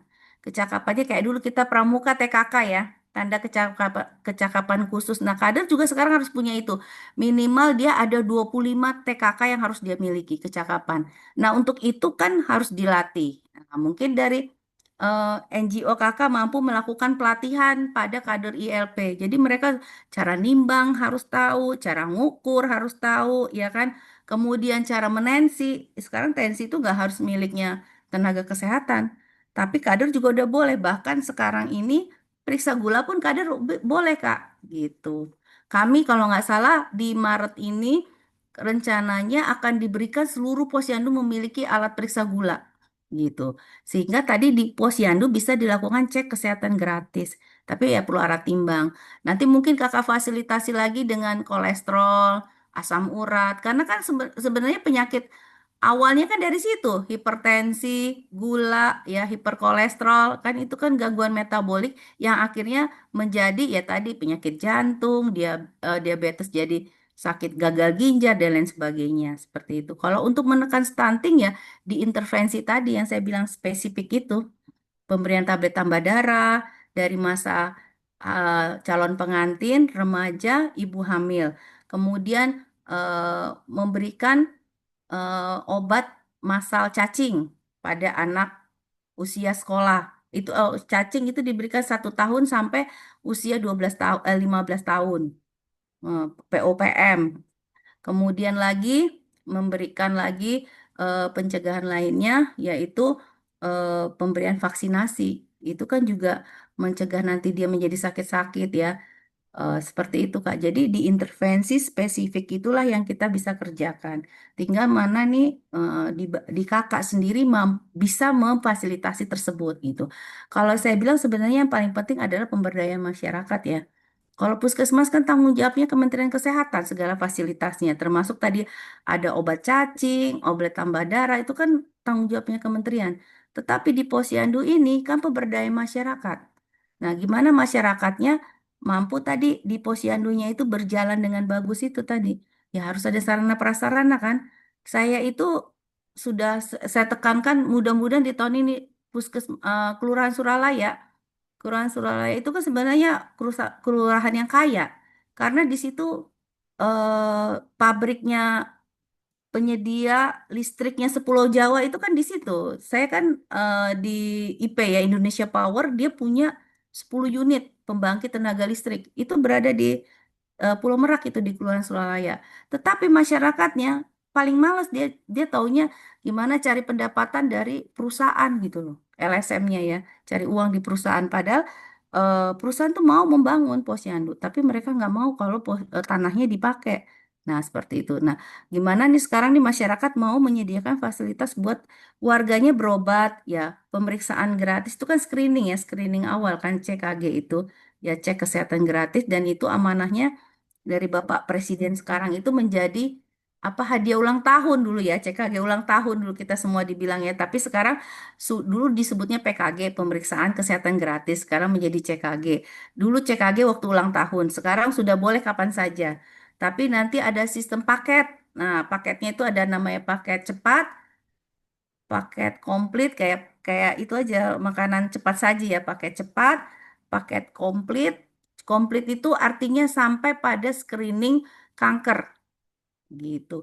Kanker yang sekarang kami jalanin itu HPV. Jadi kita ada pemeriksaan virus HPV pada leher rahim, kita periksanya pakai TCM, Kak. Tes cepat molekuler itu gratis semua. Sekarang saya mencari ibu-ibu siapa yang mau diperiksa, ya. Itu kita kirim nanti dibiayai sama Kementerian Kesehatan. Bahkan itu kalau di ACC SPJ-nya itu kita dapat duit, Kak. Ya, petugasnya itu kalau tidak salah 150.000 itu per orang, ya. Itu jadi pendapatan puskesmas juga gitu.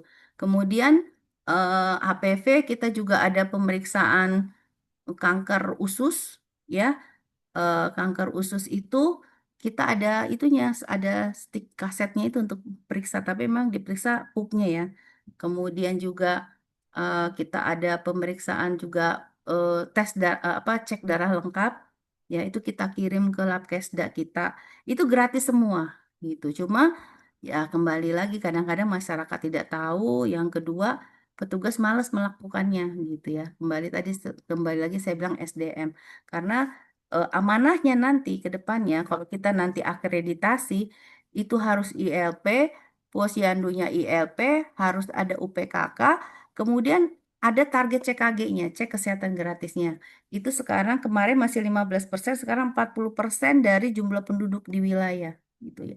Emang kerja puskesmas semakin semakin capek, ya, tapi ya itu yang harus kita kerjakan. Makanya sekarang ini kalau teman-teman mau nanti saya kasih bentuk form, itu form buatan kita ini, ya, form buatan saya gimana supaya di posyandu udah ada CKG gitu.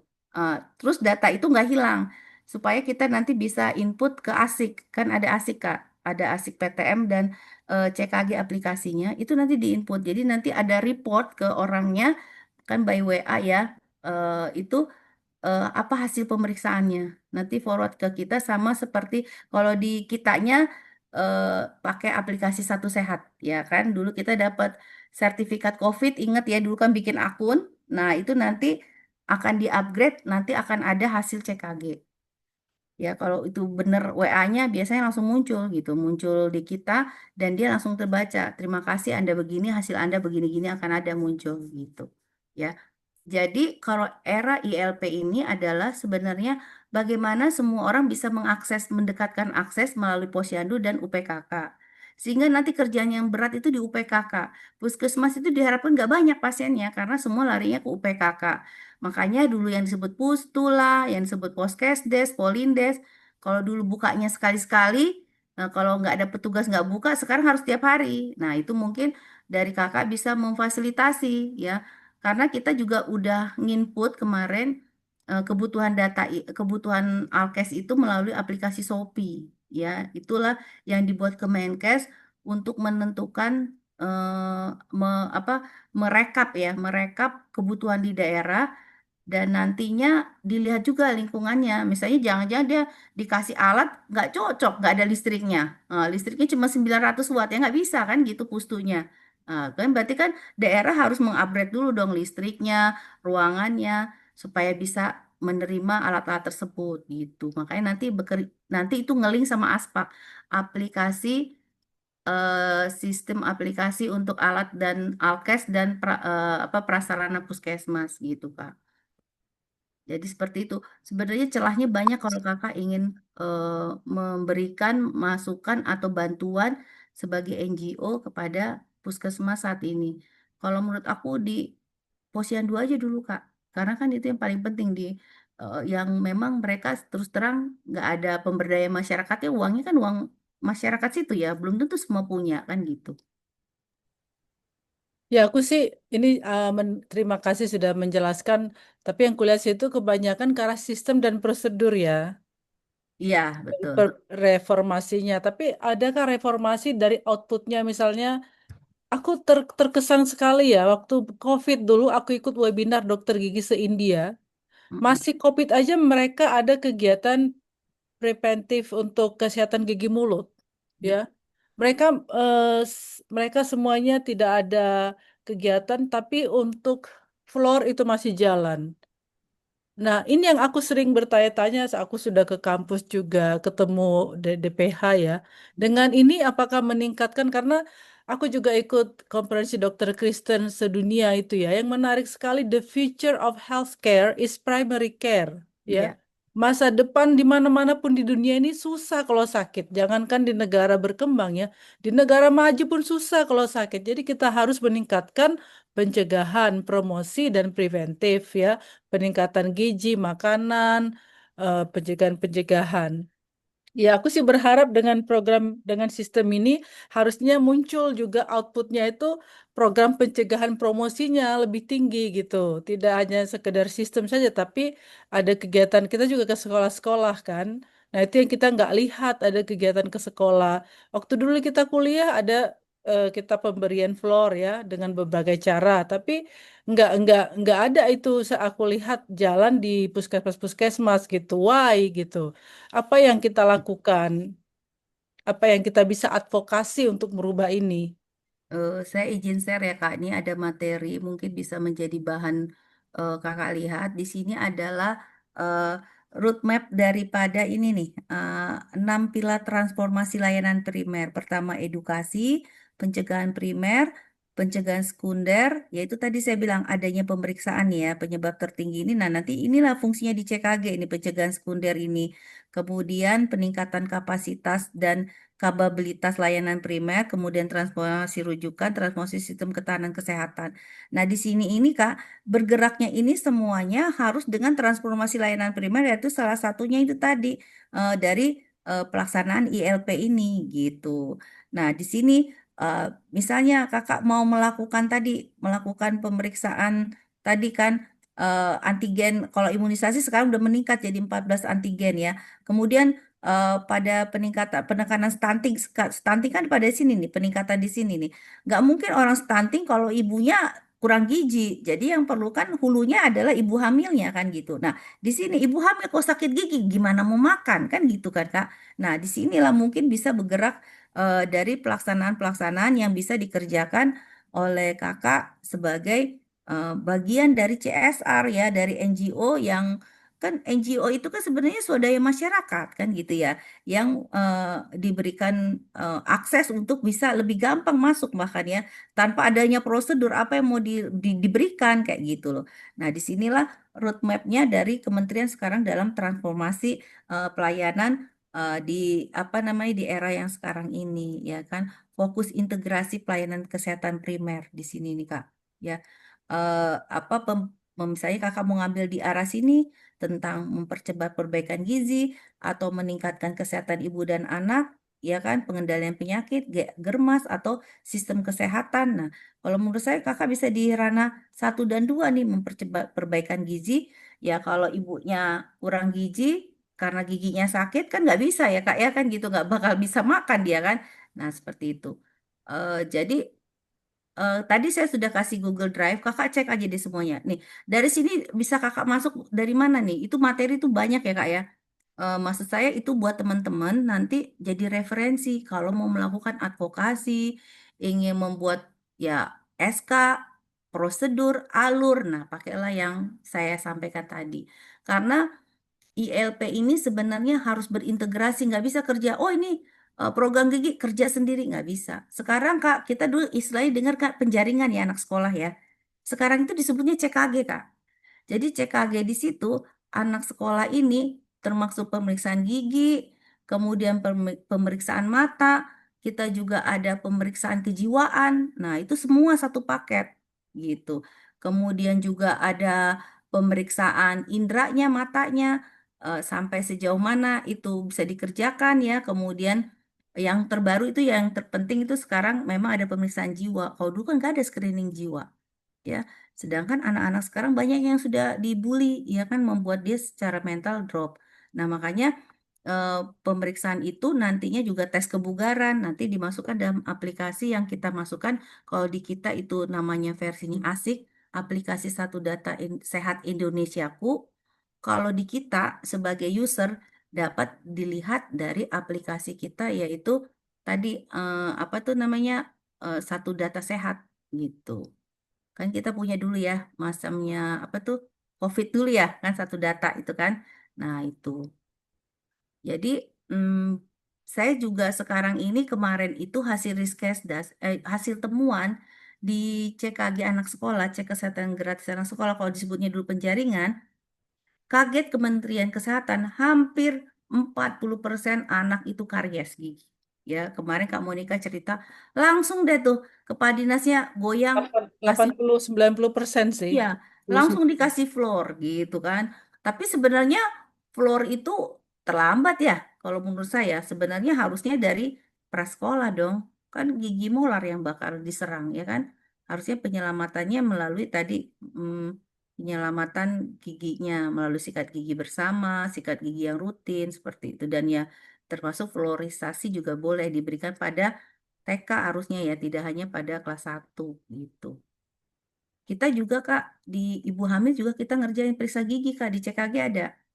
Karena kan ibu hamil rata-rata kalau sakit gigi males makan, ya kan? Males makan ya mengurangi asupan gizinya lah seperti itu. Kalau kita bicara pada kesehatan gigi dan mulut, itu.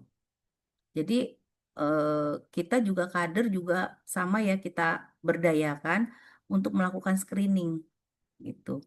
Ya, kita sudah melatih kader untuk pemeriksaan gigi mulut Mm-mm, untuk ibu hamil.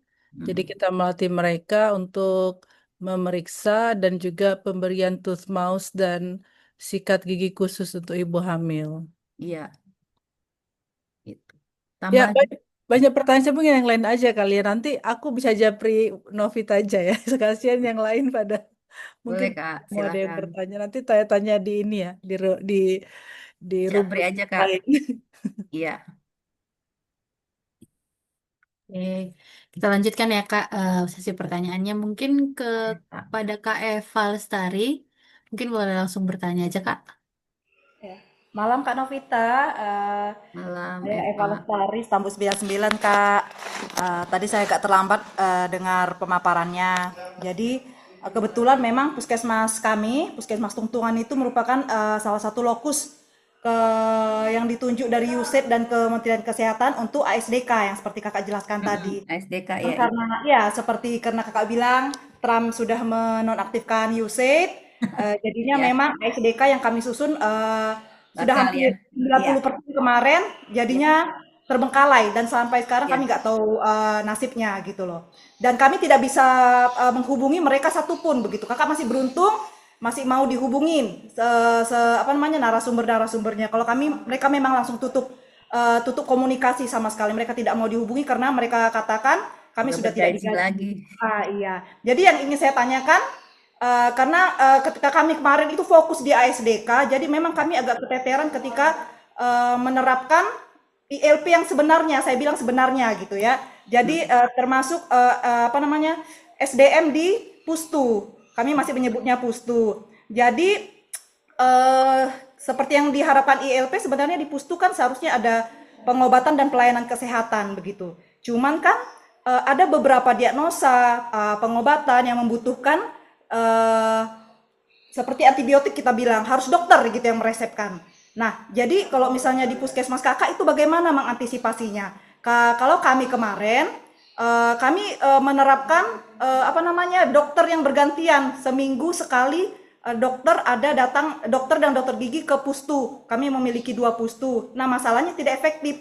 Masyarakat hanya datang di hari di mana ada dokter tersebut gitu. Sisanya berbondong-bondong kembali ke puskesmas. Nah, pada akhirnya kan mereka jadi itu menimbulkan ketidakpercayaan begitu. Kenapa kami seolah-olah di apa namanya? Dilayani ketika ada dokter saja. Ketika tidak ada dokter kami tidak bisa dapat obat. Jadinya bidan perawat yang ada di situ jadinya balik-balik rujuk ke puskesmas gitu. Itu yang pengen saya tanyakan Kak. Di gimana implementasi ILP di di puskesmas Kakak gitu. Terima kasih Kak. ya, sama deh. Kita awalnya seperti itu, nggak cuma kalian. Tadi kan sudah saya sampaikan tadi di apa tuh diagram itu tadi ya, eh, grafik permasalahan kami ya. Jadi eh, awalnya kita juga bingung ya, ini gimana ya nanti ya Pustu. Jangankan begitu, kami aja dulu ada satu Pustu nggak punya air. Kami tuh Merak itu ya permasalahan di tepi pantai kan airnya asin ya kan. Jadi selama ini kita beli gitu. Saya aja di puskesmas itu 2 hari sekali beli air 4 ton pakai tangki gitu ya. Tapi untungnya Kota Cilegon masih bayar sih ya. Kalau nggak bayar pusing juga kita kan gitu. Jadi dia bayar tuh sampai anggaran air saya sampai 50 juta satu bulan, 1 tahun ya karena untuk bayar air. Jadi yang paling pertama adalah sebenarnya komitmen, komitmen dari pemerintah daerah untuk melakukan ILP dulu lah kan gitu. Berarti harus ada SK wali kota atau SK bupati. Setelah itu udah ada perwal atau perbub, siapkan dulu tenaga. Tadi saya bilang harus ada 2 minimal tenaga kader yang berada di pustu karena pustu kan buka tiap hari. Nah, kalau untuk pemberian antibiotik ya sesuai kebutuhan kan kita tahu ada di kita dulu pernah dilatih di LMS itu kan ya Care Pathway ya kan. Jadi semua penyakit ada saya satu buku, saya kirim ya nanti ya. Itu satu buku itu cerita tentang Care Pathway. Jadi kita pedomannya itu eh saya ini ya saya buka dulu ya. Jadi semuanya itu bisa apa aja penyakit kalau kita bilang sebenarnya bisa dikerjakan lah ya kalau udah buka begitu ya. Ini teman-teman harus punya ini ya. Mungkin kalau misalnya adik tadi itu tadi permasalahan ini segala macam. Nah, ini buka nih. Ya, semua penyakit nih, mau apa aja semuanya ada. Penyakit ini, itu mau diapain, ini kemana, nanti minumnya apa, ininya apa, semua ada. Ya, bahkan saya yang dokter gigi pun ya bisa, begini tuh ya penyakit itu ya. Apa yang harus dilakukan nih? Misalnya pemeriksaan komprehensifnya apa, objektifnya apa, penunjang kasih apa, ini semua ada ini. Eh, kalau ada ANC seperti apa, ini semua dibaca dan ini kalau saya bilang makanya tidak ada lagi perbedaan antara kamu perawat, kamu bidan, semua bisa karena dalam satu tim klaster itu dia harus bisa mampu melakukan ini semua gitu. Jadi eh, kalau saya ini kemarin pedoman itu saya langsung perbanyak. Ya, perbanyak semuanya suruh baca dan saya perbanyak, saya baca dan itu jadi bagian perpustakaan kita ya. Jadi semua penyakit nih, mau apa aja kamu melakukan di sini ada. Jadi kalau memang di pustu perlu antibiotik ya silakan aja dikasih, nggak masalah, nggak perlu harus ada dokter gitu ya. Jadi harus semuanya mampu melakukan, tetapi yang diperlukan adalah dokter bila ada rujukan penyakit khusus gitu ya, yang perlu diagnosa, penentuan diagnosa. Misalnya pasien awal kita nggak tahu diagnosanya apa, kita mau menetapkan diagnosa karena kami di UPKK kita jangan bicara pustu lagi ya, UPKK nggak ada laboratorium, maka kita bawa ke puskesmas. Jadi memang tugasnya pustu bila UPKK merujuk ke ini. Tapi kalau masih penyakit yang sudah terdiagnosa, eh, ya itu bisa dikerjakan oleh mereka. Kalau kami ya penyakit yang PTM kan harus kontrol sebulan sekali. Penyakit jiwa, PTM, itu semuanya ambil obatnya sekarang di UPKK. Udah nggak lagi ke puskesmas. Saya udah arahkan supaya puskesmas lebih tidak crowded karena tempat antriannya juga kan nggak banyak, ya kan? Mereka juga lebih dekat. Jadi nanti petugas yang di klaster 2 3 yang tahu pasien-pasien jiwanya tinggal dia siapkan. Oh, ini bulan ini sudah ada, ini tinggal ditaruh diambil oleh petugas UPKK untuk obatnya. Seperti itu. Jadi eh, di dalam aturan juga sebenarnya di UPKK tidak harus ada dokter. Dokter ya berada di puskesmas gitu. Cukup perawat dan bidan. Itu deh. Jadi tidak harus kalau memang perlu antibiotik ya silahkan. Tidak salah juga perawat dan bidan mau mengeluarkan antibiotik. Tinggal mereka melihat aja logaritma pelayanannya gitu. Ya, apa yang harus dilakukan sama dia kan dia lihat di sini. Makanya kan mereka itu wajib ya semuanya kita kemarin itu harus apa tuh namanya ikut ini LMS ini. Kalau nggak ikut LMS ini dipertanyakan semua harus 100% ikut ini. Karena apa penting ya. Nah, Pustu sebenarnya tugasnya melakukan screening nih. Misalnya ini ibu ini ada kan ada TBC kan bisa di screening melalui klinis dengan klinis dengan apa tuh pemeriksaan laboratorium klinis aja udah kelihatan bongkok, kurus, ya kan, batuk-batuk. Nah, ini udah mengarah tinggal kita mau pemeriksaan penunjang laboratorium, kita kasih pengantarnya, nanti suruh datang ke puskesmas seperti itu. Nanti kalau sudah terdiagnosa dia mau ngambil obatnya ke apa ke pustu silakan tetapi harus dipilah ya jangan gabung sama pasien yang tidak infeksius karena kan dia masuk yang infeksius ya. Kami juga layanan untuk klaster 2, 3 infeksius kita pisahkan ya. Seperti pasien HIV, pasien kalau HIV sih ada kliniknya sendiri ya. Kalau pasien TBC itu kita pisahkan nggak boleh gabung ya kan. Teman-teman puskesmas sudah terpisah kan pasien infeksiusnya kan ya. Nggak boleh duduk bareng dia ngantri obat, kemudian ngantri pendaftaran nggak boleh bareng, harusnya terpisah gitu karena nanti terjadi penularan melalui aerosol gitu ya.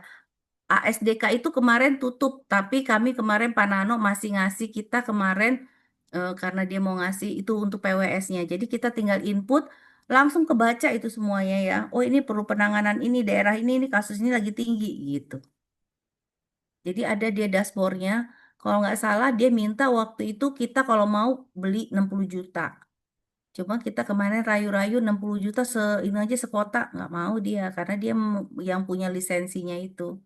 Yaitu USAID memang kemarin yang menjadi penggerak untuk ILP gitu. Ada lagi dek, mudah-mudahan menjawab ya. Jadi Bisa sekarang jalan dijawab. aja dulu gitu. Makasih banyak ya Kak. Iya, jadi nggak perlu, oh nggak boleh perawat mengeluarkan antibiotik ya boleh-boleh saja, asal sesuai dengan tadi saya bilang tadi logaritma pelayanan kesehatannya. Tapi sebenarnya di UPKK lebih pada screening loh ya. Kalau udah dicurigai yang lebih parah dan harus ada penunjang, maka ke puskesmas. Tapi kalau masih ya ISPA, batuk pilek, pneumonia juga sebenarnya bisa dikerjakan oleh UPKK loh. Saya baru tahu ternyata pneumonia ya obatnya amoksilin juga, cuma ditambah dosisnya seperti itu. Jadi satu lagi pengalaman saya ternyata kita nggak kalah kok dokter gigi dengan dokter umum ya. Jadi saya yang nggak tahu dulu cuma taunya Promkes ya, UKGS. Sekarang sudah bisa mengerti juga sebagian tentang penyakit menular, penyakit tidak menular, kemudian KIA, kesehatan ibu dan anak, ya bahkan kesehatan lingkungan. Jadi sedikit-sedikit tahulah gitu. Sekarang lagi ada kita lagi monitoring SPPG ya kan tempat untuk MBG ya kan. Jadi kita tahu juga oh iya begini toh ternyata inspeksi sanitasinya apa aja sih yang diperiksa. Saya tanya gini-gini dong. Oh iya udah. Kan pada dasarnya semua ilmu itu bisa dipelajari asal kita mau belajar. Tuh. Gitu. Ya memang ASDK mundur. Ini saya lagi baru lihat kemarin DO-nya gitu. Apa itu One Health? Apakah ada One Health? Kita nggak ada ya program One Health, Kak. Itu sudah udah lagi ini sekarangnya antara kesehatan manusia, lingkungan dan binatang karena 70% penyakit yang timbul sekarang muncul dari binatang. Ya, memang ya itu mungkin kita masih disebutnya belum ada sistem One Health ya, pasti yang integrasi kali ya Kak ya. Tapi sebenarnya tadi yang seperti saya sampaikan tadi ya siklusnya apa alurnya ada penemuan misalnya DBD mungkin di tempat lain malaria ya kan tetap harus bergerak kan kesehatan lingkungan juga di situ setelah kita melakukan surveillance ya surveillance lingkungan atau disebut juga pemeriksaan epidemiologi kalau kita bilang mah intelnya puskesmas lah gitu ya. Kalau kami mah Kak bukan hanya binatang, kimia juga banyak. Kemarin kan kejadian kebocoran bahan kimia kan di Vopak. Jadi di pinggir pantai itu banyak tempat tangki-tangki penyimpanan bahan-bahan kimia untuk ke perusahaan gitu. Kemudian lagi kita juga kemarin kedapatan satu kapal, ternyata ABK-nya semua meninggal. Setiap hari meninggal sampai akhirnya ada 8 ABK-nya dan itu ternyata kena penyakit kalau dicurigai leptospirosis dari air kencing tikus gitu. Dan itu kita juga yang terlibat karena kan pinggir di tepi pantai perlu tenaga pemeriksaannya epidemiologinya akhirnya kita juga yang periksa ke sana dan ditemuin semua memang kuning-kuning, airnya juga kuning, kemudian sedikit banyak banyak mohon maaf ya banyak tikus akhirnya ya itu mungkin ABK-nya kena. Jadi kalau saya semakin pusing sebenarnya di Puskesmas Pulau Merak ini karena kasusnya banyak lebih lebih susah ya. Tetapi apalagi kita mau mungkin dokter gigi ya, aduh ini saya nggak ngerti. Tapi ya kalau kita belajar pasti mau belajar pasti bisa lah menanggulangi itu gitu. Ya kalau yang tadi itu ASDK kita juga kemarin sudah coba masukin, udah dapat akun ternyata ASDK-nya mampet, terus PWS-nya Nah, PWS sekarang yang mau kita buat ya manual, kita pakai spreadsheet aja lah, nggak usah pakai aplikasi-aplikasi. Jadi nanti kita buat indikator dulu nih. Setiap wilayah itu apa sih penyakit tertingginya? Kematian anak, kematian ibu, TBC, stunting, apa DBD. Nah, nanti indikator itu kita harus tetapkan dan kita pantau tiap minggu atau per bulan. Ini kok ini meningkat, kenapa nih? Misalnya kasus DBD di daerah sini malaria, kalau malaria nggak ada stunting temuan. Biasanya kalau kami stunting kami itu rata-rata kenapa anak-anaknya ada penyakit penyerta dan itu semuanya rata-rata TBC. Hanya sedikit yang misalnya ada yang DS ya Down syndrome ada juga yang punya paru-parunya satu, ada juga tempat saya. Jadi dari kecil udah ada kista di paru-parunya, terus kita rujuk sampai ke harapan kita, akhirnya paru-parunya satu hilang. Jadi dari kecil udah gak punya paru-paru sebelah, ya otomatis jadi stunting ya. Itu kita dampingin. Kemarin kita dapat bantuan dari provinsi itu susu. Jadi susu Pediasur, tapi sekarang menurun sih saya lihat susunya Denko. Itu mereka tiap bulan ngambil susu di kita gitu. Ya lumayan lah untuk menambah-tambah lagi juga memang ekonominya juga nggak mampu gitu. Jadi sebenarnya banyak sih yang bisa diberikan oleh kita semua. Tapi yang saya mau paparkan di sini intinya bahwa era ILP ini kita tidak bekerja per program. ILP adalah satu tim. Jadi saya misalnya nemukan kasus ini di sini saya harus mampu mengerjakannya. Kalau dulu ada suspek TBC nih gitu kan. Apa mantuknya positif? Kirim ke si A, nggak bisa begitu. Dia dia melakukan pelayanan nanti harus dia kerjain. Dia langsung lapor sana periksa dulu mantuknya setelah mantuk positif, lakukan pemeriksaan ke rumahnya, dilihat situasi rumahnya, gizinya, jangan-jangan rumahnya juga ya begitu ya sangat-sangat itu tidak higienis, terus tidak ada air di rumah, nggak ada jamban di tempat saya itu banyak orang ngontrak. Namanya pelabuhan ya, ngontrak jadi kontraktor sebulan di sini besok nanti udah nggak ada lagi tuh dia, udah pergi kemana-mana. Terus semua yang rata-rata ke sini ini yang mencari ya nggak dapat kerja di mana-mana, mereka jadi kuli panggul. Kita juga punya pos UKK kuli panggul, kemudian ya jadi pekerja serabutan, ya namanya pelabuhan ya Kak ya, seperti di Korintus lah, segala macam itu ada semuanya, yang mulai dari masalah sosial, narkoba juga di sini banyak, namanya pelabuhan. Ada satu lingkungan namanya Bedaksa seberang, semuanya anak-anak udah bertato, udah pakai narkoba gitu. Pelecehan seksualnya juga banyak, anak usia 5 tahun dikerjain sama anak usia kelas 6 SD, rame-rame 5 orang, coba bayangin Kak. Jadi anaknya keluhannya awalnya sakit pipis, pas dicek, wah sudah rusak vaginanya, udah robek-robek. Terus akhirnya ditanya-tanya, ibunya jualan, anaknya nggak diperhatikan, sebelahnya PS. Nah anak itu suka main di situ, dilecehkan sama tetangganya. Terus kita sudah melaporkan ke PPA ya, Perlindungan Perempuan dan Anak. Terus kita tanya selanjutnya gimana? Udah berdamai. Bayar 5 juta udah berdamai. Tapi kan anak ini udah trauma seumur hidup, ya kan? Gitu. Ada yang lagi hajatan tiba-tiba anaknya keluar. Jadi jadi pengantin, tiba-tiba mulus keluar anaknya lahiran, langsung lahiran di puskesmas. Orang tuanya juga kaget. Kita juga kaget. Masih pakai ini nih, pakai baju putih.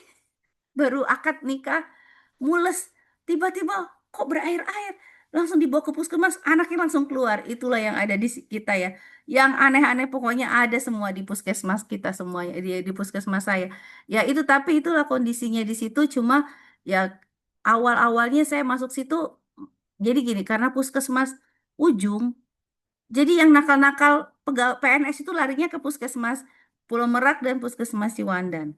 Kalau udah di ujung dia mau dipindahin kemana lagi kan gitu kan. Jadi gimana nih kita membina yang dalam tanda kutip pegawai bermasalah mau kerja sesuai dengan tupoksinya, itu juga jadi beban juga.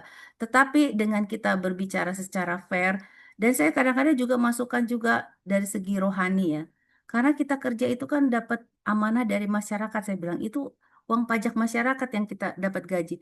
Kamu mau nggak kalau kamu sebagai masyarakat memberikan pada orang, hasil kamu berikan itu dari pajak kamu kepada orang yang nggak mau kerja? Ya nggak mau lah. Lah itu yang kita lakukan sekarang, saya bilang. Ya sedikit-sedikit sudah mulai ada perubahan lah di Puskesmas Pulau Merak ini gitu. Ya, itu yang bisa saya sampaikan. Jadi pada klaster ini janganlah bekerja sendiri dan memang menanggung jawab memiliki komitmen untuk memantau setiap pekerjaan dan eh, menghubung dengan klaster yang lainnya gitu. Tidak lagi bekerja secara sendiri karena tadi sebenarnya masuk juga kalau kakak bilang One Health bahwa kita harus menghubungkan pada tadi satu pemberdayaan masyarakat pada kondisi lingkungan ya kan dan juga perawatan atau tata laksana tindakan untuk mengobati eh, masyarakat yang tadi atau pasien yang mengalami penyakit seperti itu. Terima kasih. Oke, baik Kak. Mungkin untuk kakak abang yang lainnya mungkin masih ada pertanyaan. Satu lagi mungkin ya saya akan sampaikan juga kalau kita nanti menghadapi akreditasi, kemarin saya sedikit dapat kisi-kisi apa sih yang harus disiapkan nanti sebagai akreditasi. Buka nanti eh, bahan saya itu penilaian implementasi integrasi pelayanan kesehatan primer itu judul PPT-nya ya, judul filenya ini saya izinkan untuk share. Jadi supaya nggak itu ya, nggak sia-sia ya, coba denger aja kan. Paling tidak kan yang kita mau lihat kan ILP-nya ya, ILP maaf, akreditasi ya. Jadi nanti ini udah ya. Jadi nanti ini nih, yang harus disediakan nih. Tadi saya bilang SK Kepala Puskesmas, SOP, ruang pelayanan, UPKK-nya harus tersedia ini ada yang menjadi indikator ya. Ini Kak, ini roadmap-nya ini sampai saat ini baru 77,3% yang melaksanakan ILP. Targetnya itu 10.268 puskesmas. Ya, mudah-mudahan bisa semua sampai kepada tadi Tapanuli Utara ya. Ini kalau Sumatera Utara 33, total puskesmasnya 619, berarti baru 76,1%. Nah, itu. Mudah-mudahan bisa 100% ya, Kak ya. Kalau kami di Banten sendiri sih sudah sampai kepada hampir 100%. Itu udah 100% tuh, Kak. Ya. Ini masih puskesmas, belum nanti ke UPKK dan Posyandu. Harus 100% juga ILP-nya.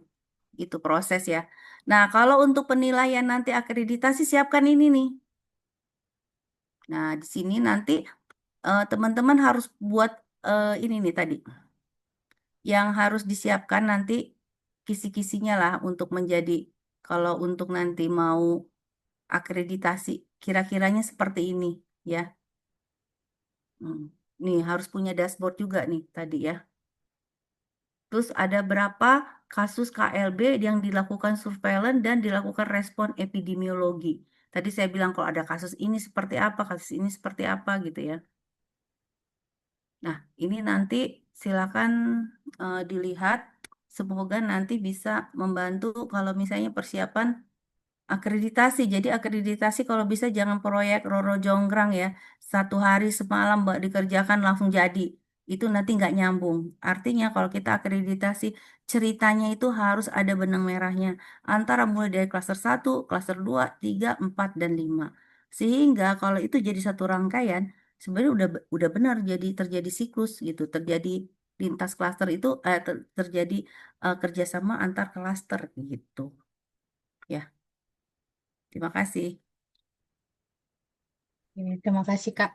Eh, pada kakak abang yang lain, apakah masih ada pertanyaan Kak? Bang? Oh, ini tadi Eh, ya. izin Kak Novit, Ya, makasih banyak Kak buat materinya luar biasa, sangat lengkap dan komprehensif. Kak, yang tadi tentang akreditasi tadi menanyakan sedikit itu apakah berubah ya Kak EP-EP yang diminta atau standarnya nanti Kak ya? Karena udah klaster ini kan Kak, udah pasti bisa berbeda lah. beda ya Kak ya. Beda.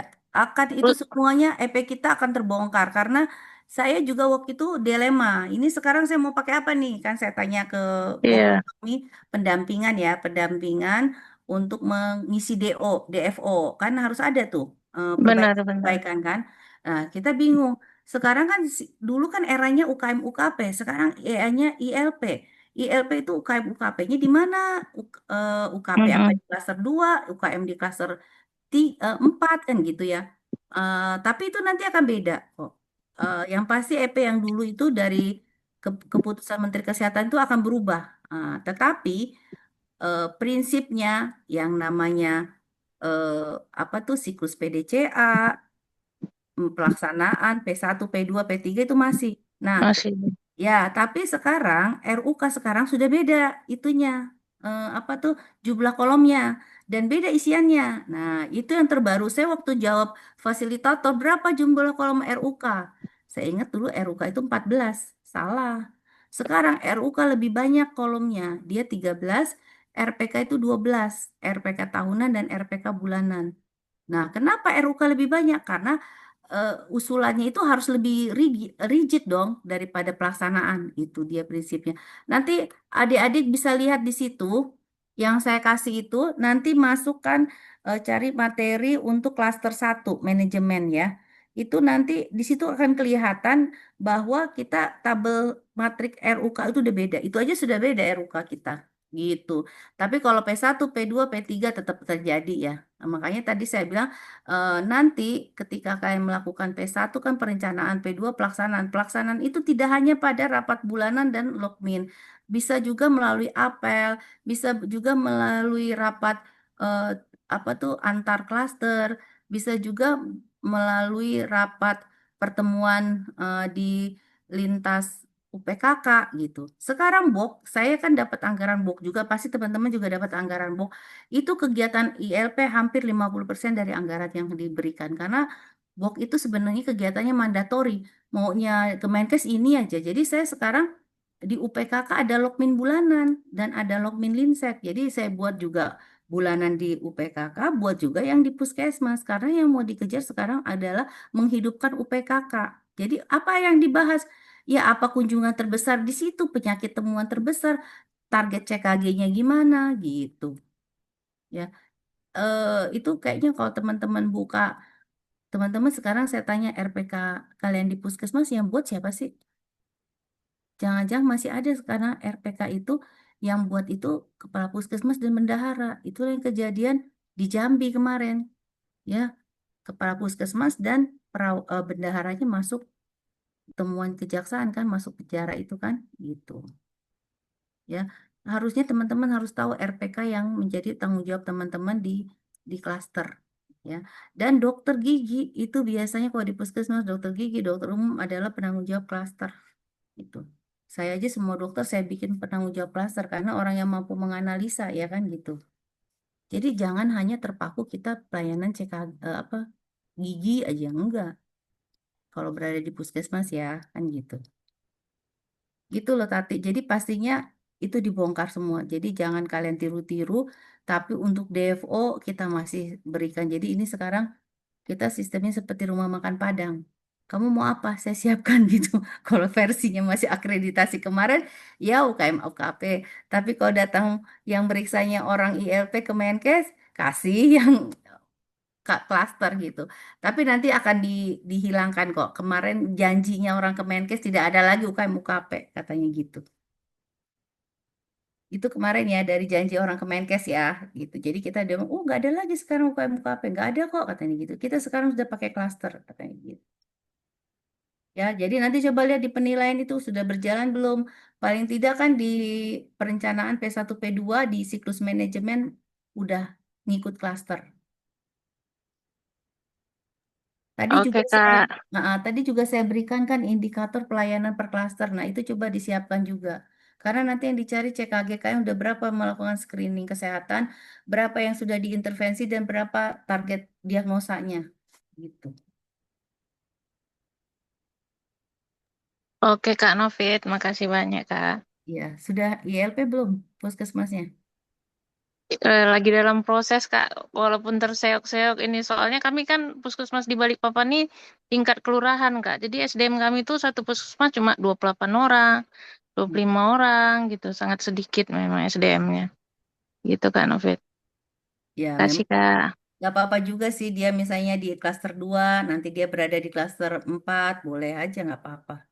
Atau dia juga megang klaster 1, misalnya dia dokter eh, sebagai surveillance apa kesehatan lingkungan, tapi kalau bisa kesehatan lingkungan ada ya di situ ya. Paling tidak di puskesmas itu 28 orang harus ada 9 tenaga kesehatan.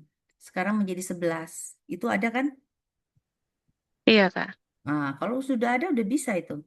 Minimal 9 kok, 9 tenaga kesehatan harus ada di puskesmas, berarti bisa tinggal didistribusikan. Kalaupun dia merangkap 2, terus sebagai bendahara 2, terus dia sebagai eh, apa wamen ya dulu ya wamen. Wamen tuh mutu masuknya klaster 1, ya kan?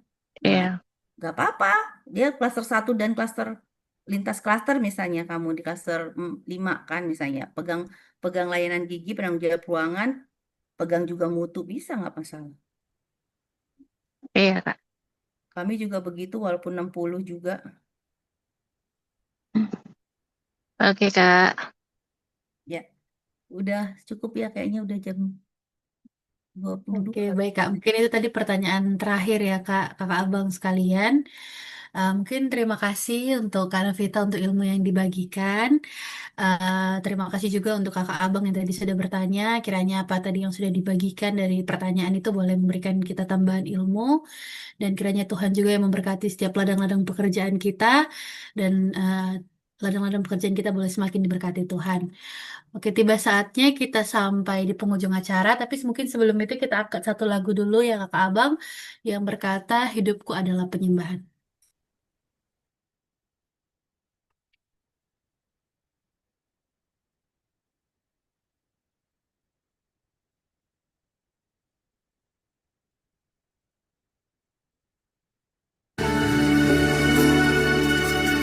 Pujian dan syukur ku bawa padamu dengan rendah hati ku persembahkan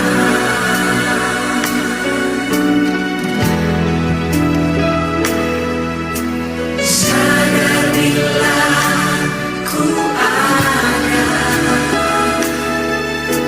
hanya karena anugerah, bukan karena kekuatanku.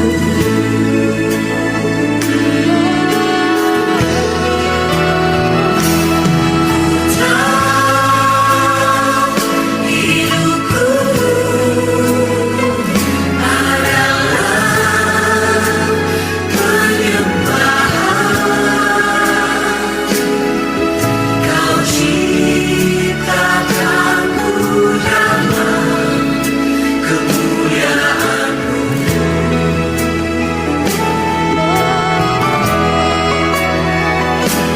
Ku tahu hidupku berharga di mata-Mu. Segenap hidupku persembahkan.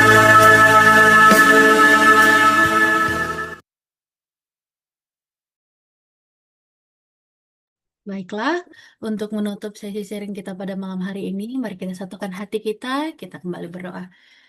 Kembali kami datang ke hadapan-Mu Tuhan untuk mengucap syukur Bapa atas apa yang boleh kami dapatkan Bapa melalui sesi sharing kita kami pada malam hari ini Tuhan.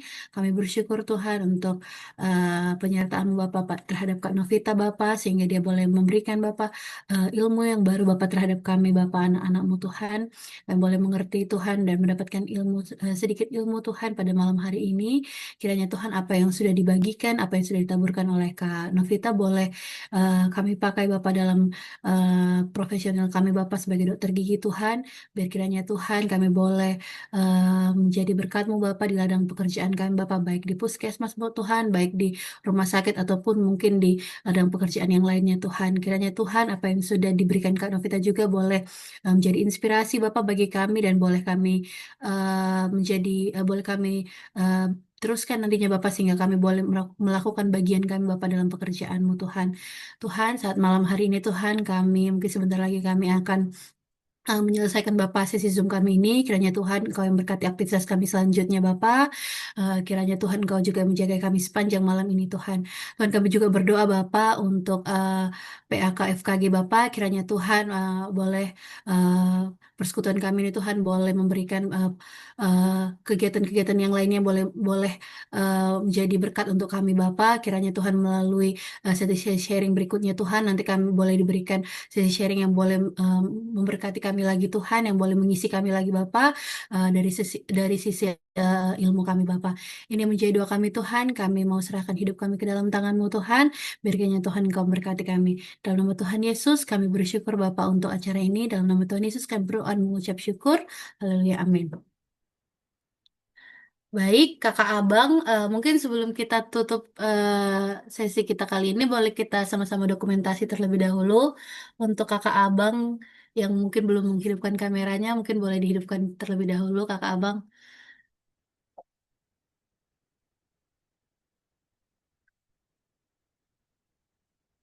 Bu Sopan baru muncul, Bu Sopan.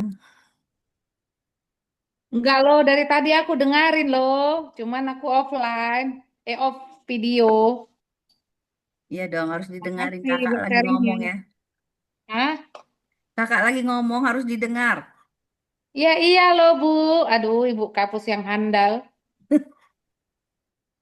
Calon Ibu K di sini. Untuk Kakak Abang yang lainnya, boleh Kak Bang, boleh dibuka kameranya terlebih dahulu, biar kita screenshot, biar ada dokumentasi kita pada malam hari ini, Kakak Abang. Mungkin untuk Kak Bella, Kak Dokter Saur, Kak Riris, Kak Sorta, atau Kak Eva boleh dibuka kameranya kalau nggak berhalangan Kakak.